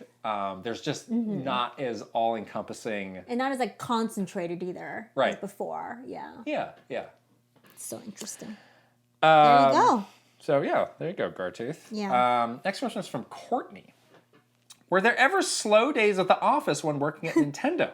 With Nintendo being such a large company with so many concurrent projects and moving parts, it's hard to imagine the possibility of a lot of idle time. If there were lulls on certain days, were you able to enjoy the slower pace of work, or did you find that upper management would notice and try to delegate extra tasks to keep busy? It definitely had a cyclical nature, the work at Nintendo, because we would have like a really busy, summer with E3, and then August was a little bit of a breather, and then we'd jump into like all the holiday stuff. And the beginning of the year was always kind of tough as you're like getting back to it. But yeah, there was definitely some times during the year we can look forward to a little bit of a breather. I would say August. But they were never long. No. No, because also like August, it's like, yeah, there weren't a lot of things coming out, but it was like we were planning for the holidays. Yeah, that's true. So we would always hear from people like, oh, this isn't how it used to be. You used to get a lot of days off. Let's kick up your feet, go fishing, and go see a ball game. We never had that. It's like there might be like a series of like 3 slow days. Yeah, but you also like there was always time to take like vacation and stuff. Well, you could always, you just make time. But it's like the story we were telling last week. That happened in August. I went on this vacation and really hung you out to dry. That's true. See? So there was a crazy big project. There was a crazy big project to do. Yeah. So I would say like there really is not a lot of downtime comparatively. Yeah. It is. Definitely wasn't a lot of downtime. Yeah. But I would say like there was months typically that maybe you have a little bit of, you're not like traveling like crazy or doing some you could definitely predict the insanely busy months, like Shocktober, which earned its name by being crazy. Yes. So yeah, there was not a lot of trying to keep people busy because mostly people were just busy. They were busy. There's not very many people working there either. There's like a very lean team, as they say. Yeah. Captain Alex finally thought of a new question after listening to the Nintendo podcast. Krysta, you mentioned that you were responsible for the creation of the Nintendo-inspired Instagram account and how it was intended to target women specifically. Besides the fact that women need more representation in the gaming space, were there any other reasons you felt so strongly about getting this channel approved, and why you decided to focus on the DIY Nintendo artist community as opposed to female streamers? This channel is the first time I felt like Nintendo had a little soul and personality, so it's sad to hear they gave you so much pushback on it. Well, it's nice to hear that. Yeah, this was like something that we were thinking about for a really long time before it finally launched the year that, my last year at Nintendo, and then I left. It really evolved over, I remember I had that in my original pitch for an original content team, but at that time it was a blog. Yeah. And in all the time that we were talking about it, blogs really went out of style. Exactly, and then it became more like a social channel. Right. That was the right way to reach this audience. Yeah. I think that the 2 things that we were thinking about for this is, 1, we were going to get a ton of new people into the Nintendo universe through Animal Crossing, which was going to be launching that same year that we launched the account. And we realized that across our channels, and we looked at all the analytics, obviously, and they were shockingly awful. Representation for women. Yeah. That all of our other channels, we had like a pretty neutral tone of voice. Right. And we would keep it pretty like, here's a game trailer. This game launches on this day. Like it's very generic. And of course, looking at the data, it was like 78% men. On those channels, and so there was like this gap of like, well, now that we're going to get all of these new people that are going to be playing Animal Crossing, into the Nintendo universe, where are they going to go? Where are they going to feel like they have a safe place to talk about games, to share what they love? It's certainly not on the current channels, because if you do that, you'll probably get some salty people, right. And maybe some very negative comments that make you feel uncomfortable to share your thoughts. So that was like the real like need, I think, that we were trying to fill with Nintendo Inspired. And the reason for focusing on like DIY and some of these other other things beyond like the actual act of playing a video game is like, for me personally, it's like I like to show my love for the stuff that I like in all different ways. Like just because, I'm not playing a game all the time, like doesn't mean that I'm like not showing that I love this brand. So like, I love looking at people's fan art DIY. Like, I love the fashion part of video games or any sort of like these kinds of things. And so like, I wanted to like broaden the way that we talked about Nintendo with this new audience. And yeah, I think that was a very deliberate thing to give the channel like some soul. Because again, like all of our other channels are pretty like straightforward. And this was the first time that we were able to show like someone's personality or someone's talent. That's not like, I'm going to play a game and I'm just going to show you this gameplay. That's it. So that was sort of the goal. It was so hard to do it though. It was like just fighting this battle every single day of like telling Japan, like, this is important. Here's why. Explaining why a woman would want to see this to this group of men. Oh my God. There's been so many meetings where I think I just like, I wanted to just eventually I quit, so I did give up. But I wanted to give up because it was just impossible. I would go on this like long speech about like why this is important. I show all of this data. We also had like some very extensive research that Nintendo had done. Yeah. Like reinforcing every one of these claims. Yeah, exactly. It would literally be like this big chunky presentation with like data and numbers and insights. And I would say it to this room of like men. And they would just like look at me blankly. I don't know about that. And then like this is an actual response that I got, which this is the moment where I knew like I can't do this anymore. It was like, just let them dress up like models and hold a Switch. Get some hot girls, dress them up, put some makeup on them, and it'll take care of itself. And just take a photo, and that's all you need to do, right? And that was the moment. The hotter, the better. Yeah. That was the moment. Sign me up. I'll be there for that photo shoot. Bodhi research.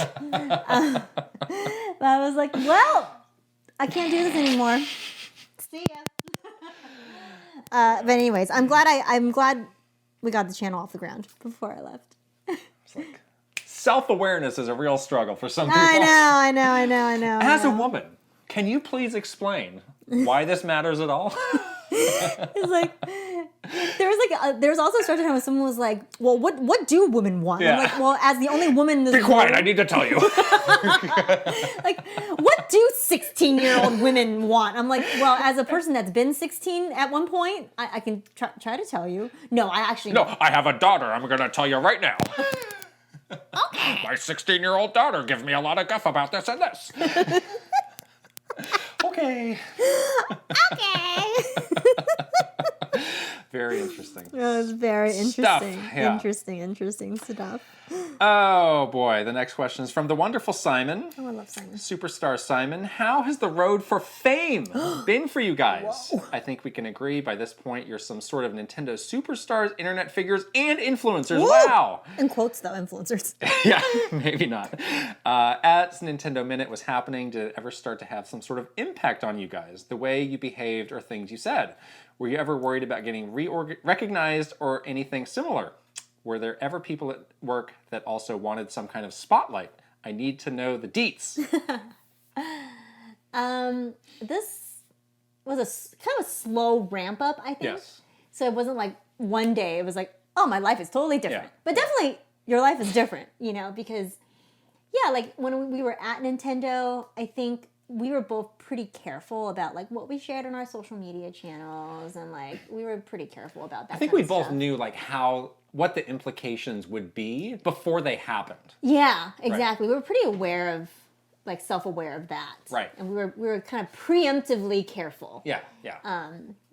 So that part of it, again, we were curated our lives and our public lives in a way where it made it feel a little bit more, like a little bit safer, like there's definitely like people have personal lives that you're like put out there to keep your, you want to keep some of that private and stuff like that. So we kind of preemptively, I think, did that, which I think was good for me. Like I think it's good to kind of keep some line. We definitely got recognized. Like we would go to, you know, definitely at like trade shows and stuff like that. We walked into the Nintendo store in New York and it was like the first person that saw it was like, oh my God! You've been getting recognized a lot lately. What was the one you said you were at? You were at some, you were at your vet. Oh yeah. I was walking down the street and someone said, I love your podcast. And I was like, this is awesome.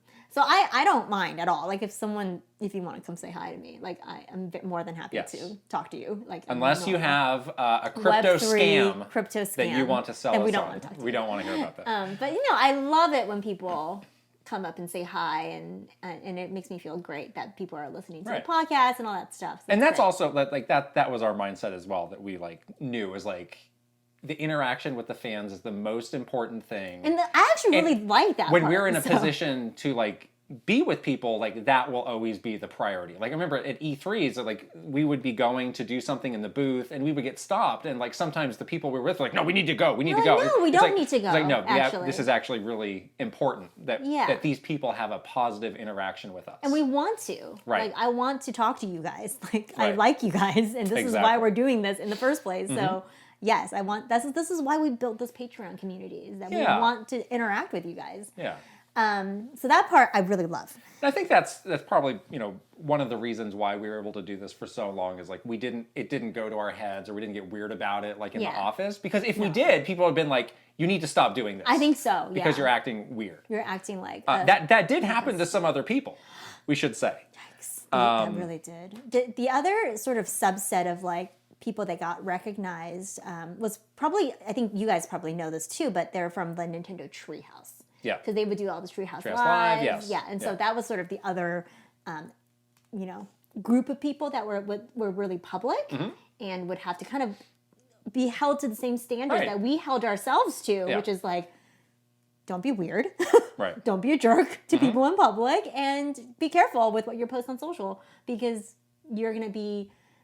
people are going to see you as like representation of Nintendo. Yeah, and more people are going to be seeking you out and want to know what you're saying. Exactly. And what you're saying is linked to what they think, you know, is happening inside Nintendo. So it's important. So, I think that was sort of the other side of people that also had like the same kind of spotlight. Yeah. Was on that side. Yeah. Gulio, time to change it back to Frulio. Oh, yeah. Halloween's over. SHOCK-tober has ended. You mentioned how Nintendo can be a high-pressure work environment, and I was wondering how often your colleagues were pushed to their breaking point. Oh, yeah. Was hustle culture the norm, or did the company have things in place to prevent burnout? It sure didn't. It had basically nothing in place. You were the only manager, the only boss that ever asked the question to like the HR team, like, what are the things you have in place for employee mental health? No manager that I ever interacted with at Nintendo ever asked that question, which was shocking to me. And this was like during the pandemic when we were all going through a really hard time, and like you were like, this is really important for like to our whole team, like our whole like huge team, like this is really important, and you like went out of your way to like ask, and then of course the HR people were like, oh, we don't have anything. We have a pamphlet. They had some things. They had a pamphlet, but it was not easy to get at like what are the actual services? What was this? How can I get it? Yeah. It was not obvious. No, it was kind of like cagey, too. Yeah. The way that they told you. It was like, oh, we have this like... why do you want to know? Go to this HR page and maybe click around on some of these links to see if you can find So like a lot of HR things, like they probably felt like, oh, we got to have this. But it was not like a focus point for anybody. But it's like, you know, our team really needed it the most because we were working on social media, and sometimes people are exposed to these terrible comments. Oh my gosh, yeah. All day long, and it can be hard to separate. It can grate you like, down. Are these people mad at me personally?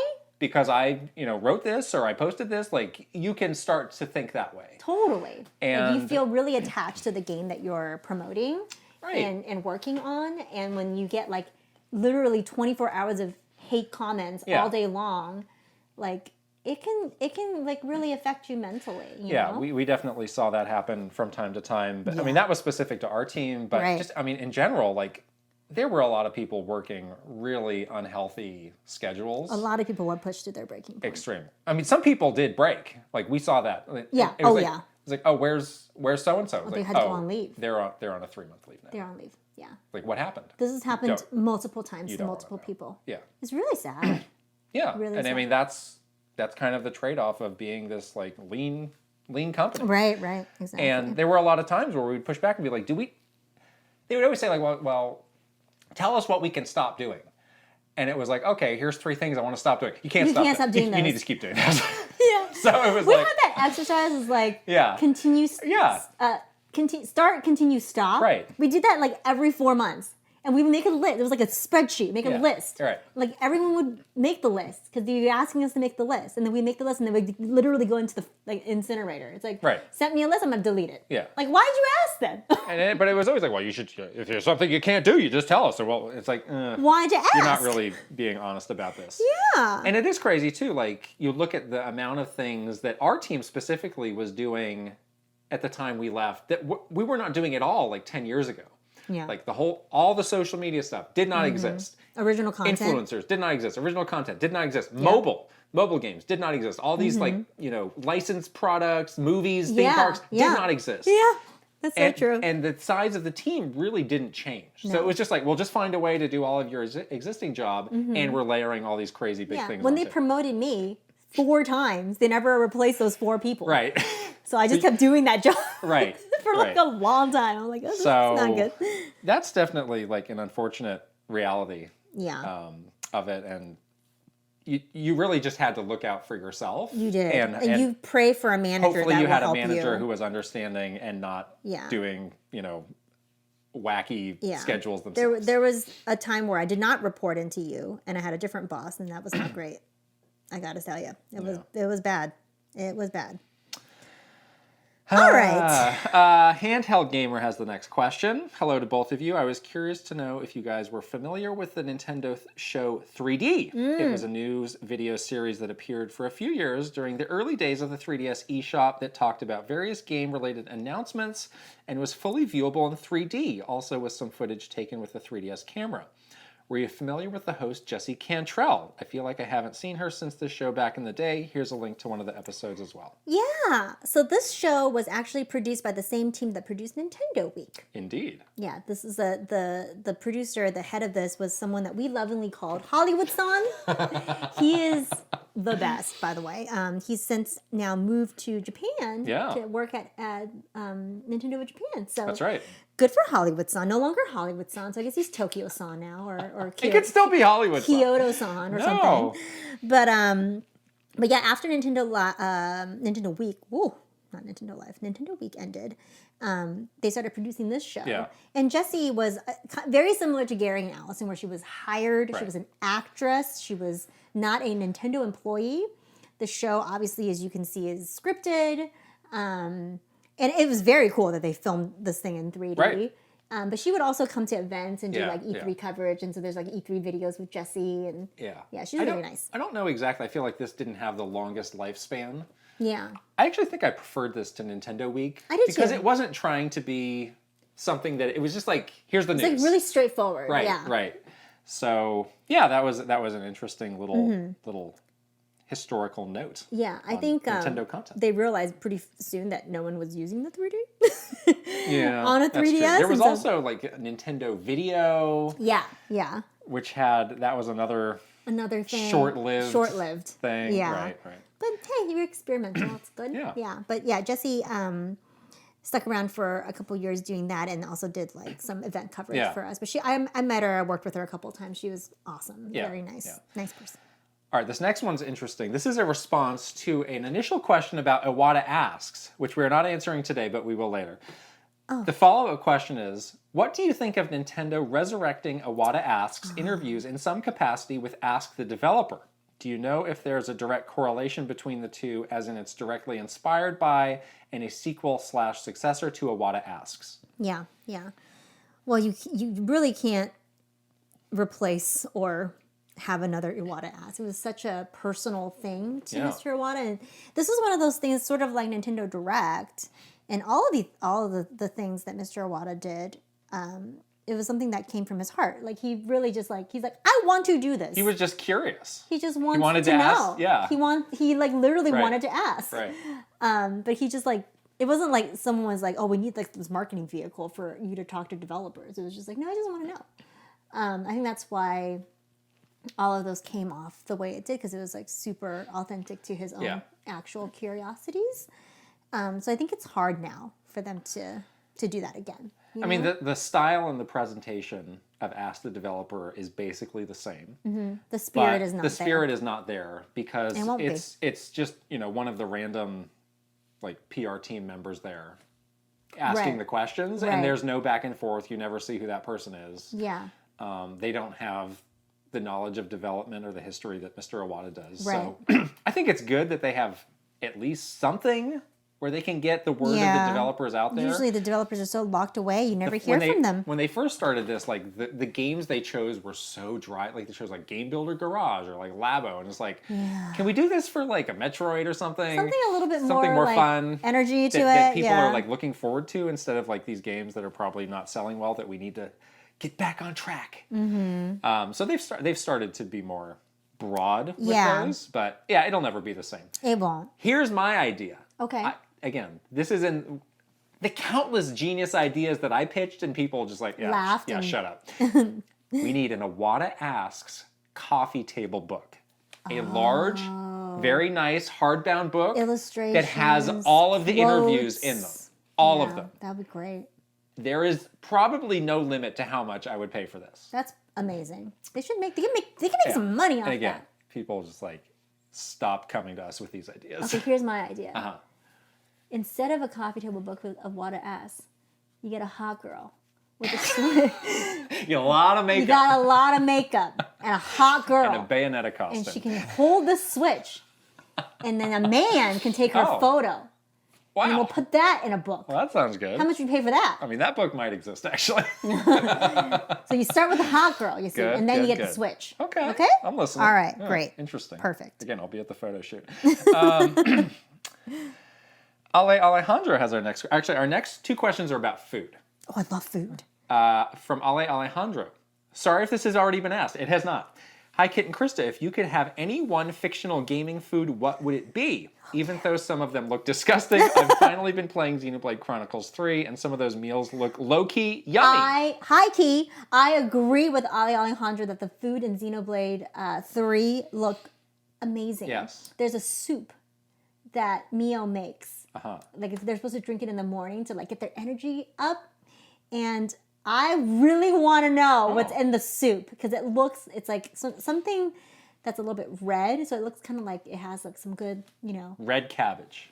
Or like tomatoes. I don't know. Or paprika. Oh. Maybe it's like a goulash kind of situation. Because it looks really good. Oh. I would absolutely eat that. All the food in Breath of the Wild looks good too. My choice by a landslide is... Pokemon curry? No. The perfect cube of meat that you sear in Super Mario Party. That meat does look good. I don't know what they did to that. I was like, I need to eat this. And then it changes color. Yes, it's like searing it. And then like it's like perfect. The sizzle, and you gotta like... You gotta flip it. Yeah. That's like Wagyu. Man. That is like the Miyazaki... You never see a cube of meat. Hokkaido snow beef Wagyu. I mean, if Japan can have a cube of a melon, can I not get a cube of steak? Can it not be like a skewer or something, like a cube? I don't know. Might be hard to cook all the way through. I don't know, but that looks incredible. I'm getting hungry right now talking about it. It looks pretty good. Your mouth's watering. I can just swallow. All right. Matthias.cs has the next question. Hey, Kit and Krysta, I was watching an old Nintendo Minute episode where Kit had to eat dubious food. So I was wondering, what was that food? Kit said that its dubiousness was even beyond the charts. Was Kit secretly given some food with mayonnaise as part of the punishment for losing the challenge? The challenge was searching locations in Breath of the Wild without using the map. Great video. It was not actually that dubious. Are we going to tell them what it is? Are we going to break the fourth wall? I think we can. Okay. Yeah. The food was sliced up apples and bananas with yogurt poured over it. So it looked really disgusting, and then they pixelated it. Still didn't taste that great. I mean, it was fine. We were just making it from stuff we had available for free at the office. We needed something in the office. Yeah. There was another...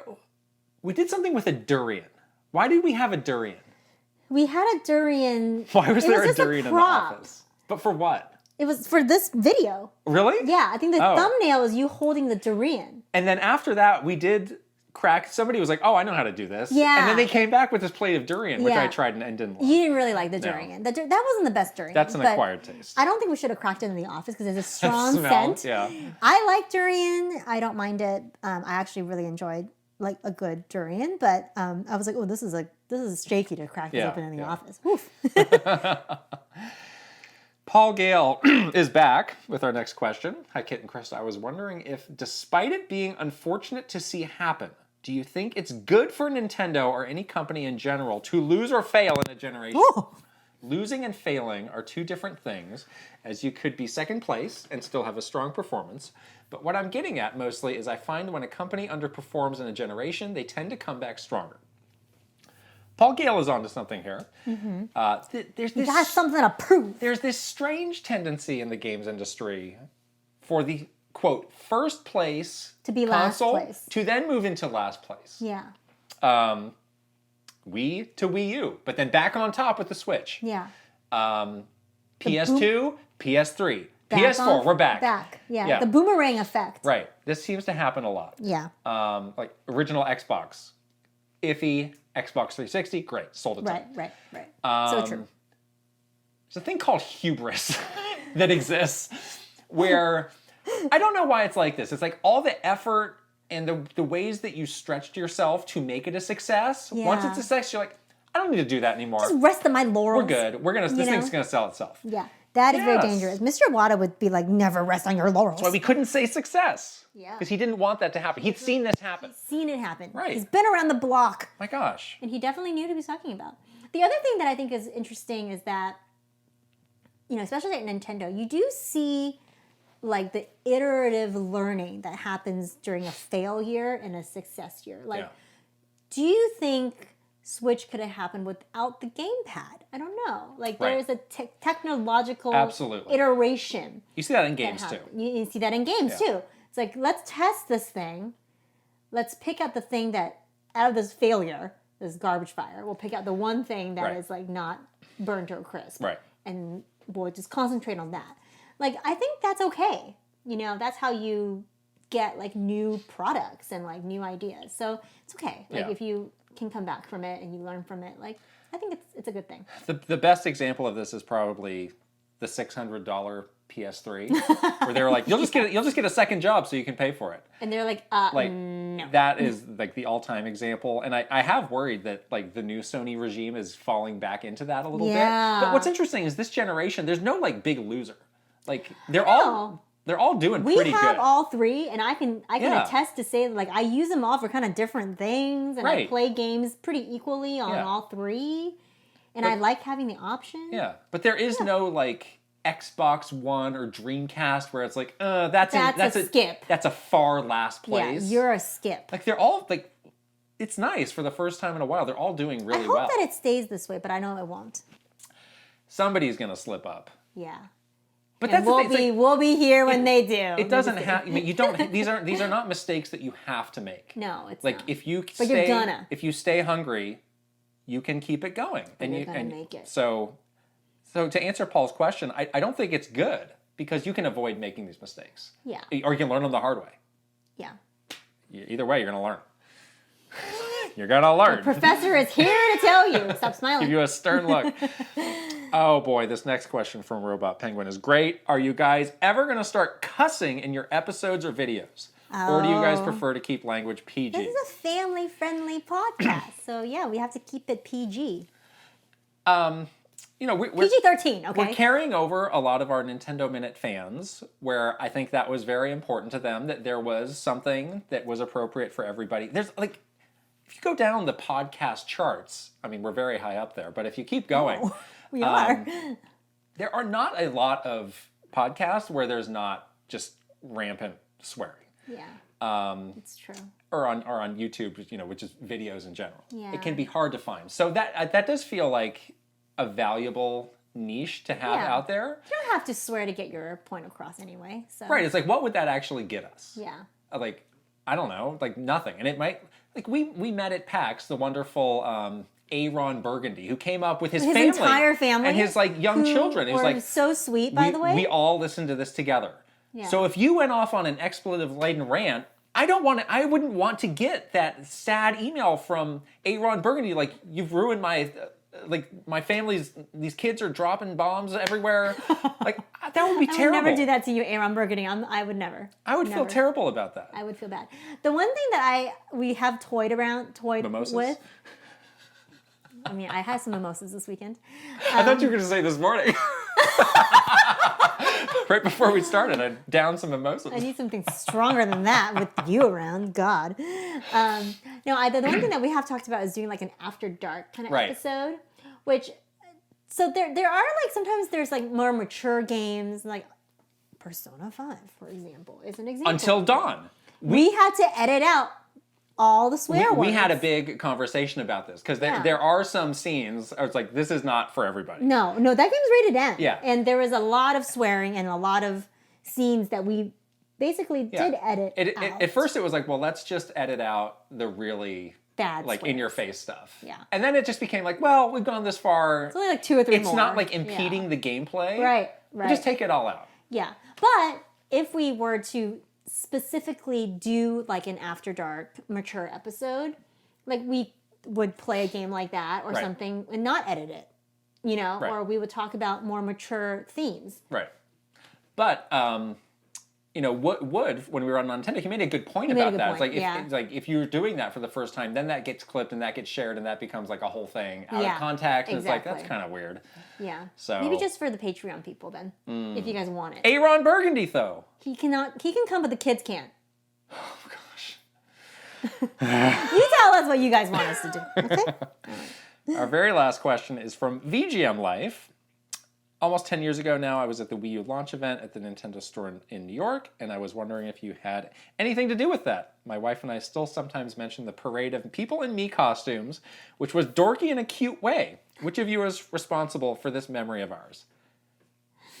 Do not say anything. I know. This is a tease. I really want to. Because I really want to. The 10-year anniversary of the Wii U is mere weeks away. I know. And we have been planning some stuff around that, which is going to be outstanding. Yeah, I can't believe it's been 10 years. It's incredible. So that's just a little tease. Yeah. VGM Life. We're on the same wavelength. We're on the same wavelength. We got you. I got some stuff for you about those me heads. We got some stuff. Dorky in a cute way. It's you. Hey!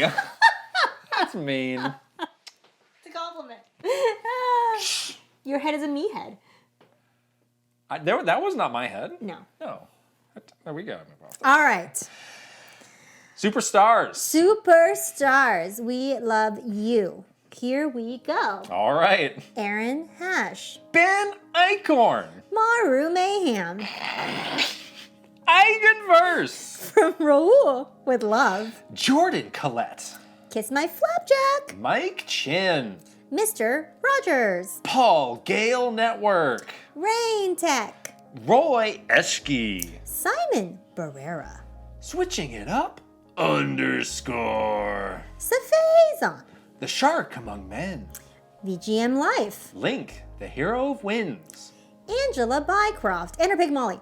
And TurboChargeNerd. Vroom, vroom, vroom, vroom, vroom. Sunday. All right. We gotta switch off on this MaruMayhem. MaruMayhem. We gotta switch. Okay, we'll switch. I want to hear how you say it because I can't tell. Great, I will. Okay. One Up Club graduation service. Here we go. The one and only. There he is. Hey, Ron Burgundy. Adam Edwards. Ajan Malari. Ale Alejandro. Alexandra Pratt. Andre NYH. Astro Dev. Bagel. Bookham Dano. Bruce Stash. Chancellor Fairley. Christopher Lay. Cozy Tar. Captain Cinnamon Buns. Captain Alex. Sea Roper 17. Daniel Colt. Daniel Valencia. Dachshund. Devin Does Stuff. Doodoo Face. Douglas Chomix. Dino Punch. Elite Peach. Emma Scott. Espars 50. Israto. Fairbound. Fred Rossi. Gar. Garrett Holfish. Ian Shea. Israel Izzy. Jay Rando. Jabroni Jones. Jackie Z. JK99. JBJ. Jeff Yoakum. Jeffrey Hernandez. Jesse Hernandez. Jim Wakeland. John Responte. Jordan Hemmerly. Joseph DeHaze, Joshua Clements, Juju Fruit, Just Camtro, Kai Commercio, Kawa2796, Kelp Shake, Kevin Delane, K Madman TV, Christarati Kid, Christopia Party with Me, Kyle Gamer Berry Rookie, Kyle Kretzer, Kyle LaBouffe, Kyler Nelson, Linnell Stickman, Lego My Frogo, Lit, Lucas Pico, Mad Dog 5981, Malfarink, Mamu, Marky Man 64, Matthew Rawald, Mecha Dragon 101, Megan, Michael Cravens, Mikey, Mr. Andy Pond, Murph, My Tran, Nasir, Nathan Burkhart, Panda Buns, Piano Psychopath, Prince Charmless, P.S. Wee, Quinn Hardigan, Raver, Ray Charon, Reed 031, Ryuji Utsuho Okuu, Renee Rivers, RJ Kern, Rob Osborne. Rocks. This is, oh, Oh, you had a last minute addition. Who is it? it's Ronald Rosario. Yes! And then Rocks. Rocks. Ryan Hayes 521, Rianetta, Sam Newland, Sharif Jackson, Sheer Cold Vanille, Shinryu, Slowbro, Schmiggles, Silly Ferret, Spicy Munchkin, Steel Citron, Thomas Alvarez, Troopage, Tug's Puppy Bear, Tyler Geis, Video Game Stupid, Beautiful Dandy, Virtual Bot, Wicked Davy, Will Ernst, Will Johnson, Zudiver, Zelgaroth. and Zroid. Wow! So you're making these down to the second changes to We these. are making them down to the Yes. minute. Yes. This 10-year-old iPad cannot keep up. You're like looking Come at it on. like this. You can do it. Oh, we got some new ones in here. I love Yeah. to see it. Thank you guys so much for supporting us. We so appreciate it. All right. Speaking of which, don't forget to subscribe to our Patreon. It's patreon.com/Kit and Krysta. Get on board for as low as $2. Bonus Q&As Yeah. are spicy this week especially. We're going to be talking about something. I kind of don't want to talk about it. We have to. We have to. Fine. Yes. Please join us. It's very fun.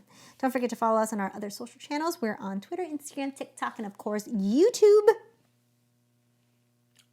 Hello? What? You're supposed to say, don't forget to give our Oh, if you're listening on audio, please give us a 5-star review. and leave a comment, Leave a comment. please. But first start with a 5-star review. Yes. Yes. All right. So we're going to wrap it up for today, and we'll see you guys later. Bye. Bye.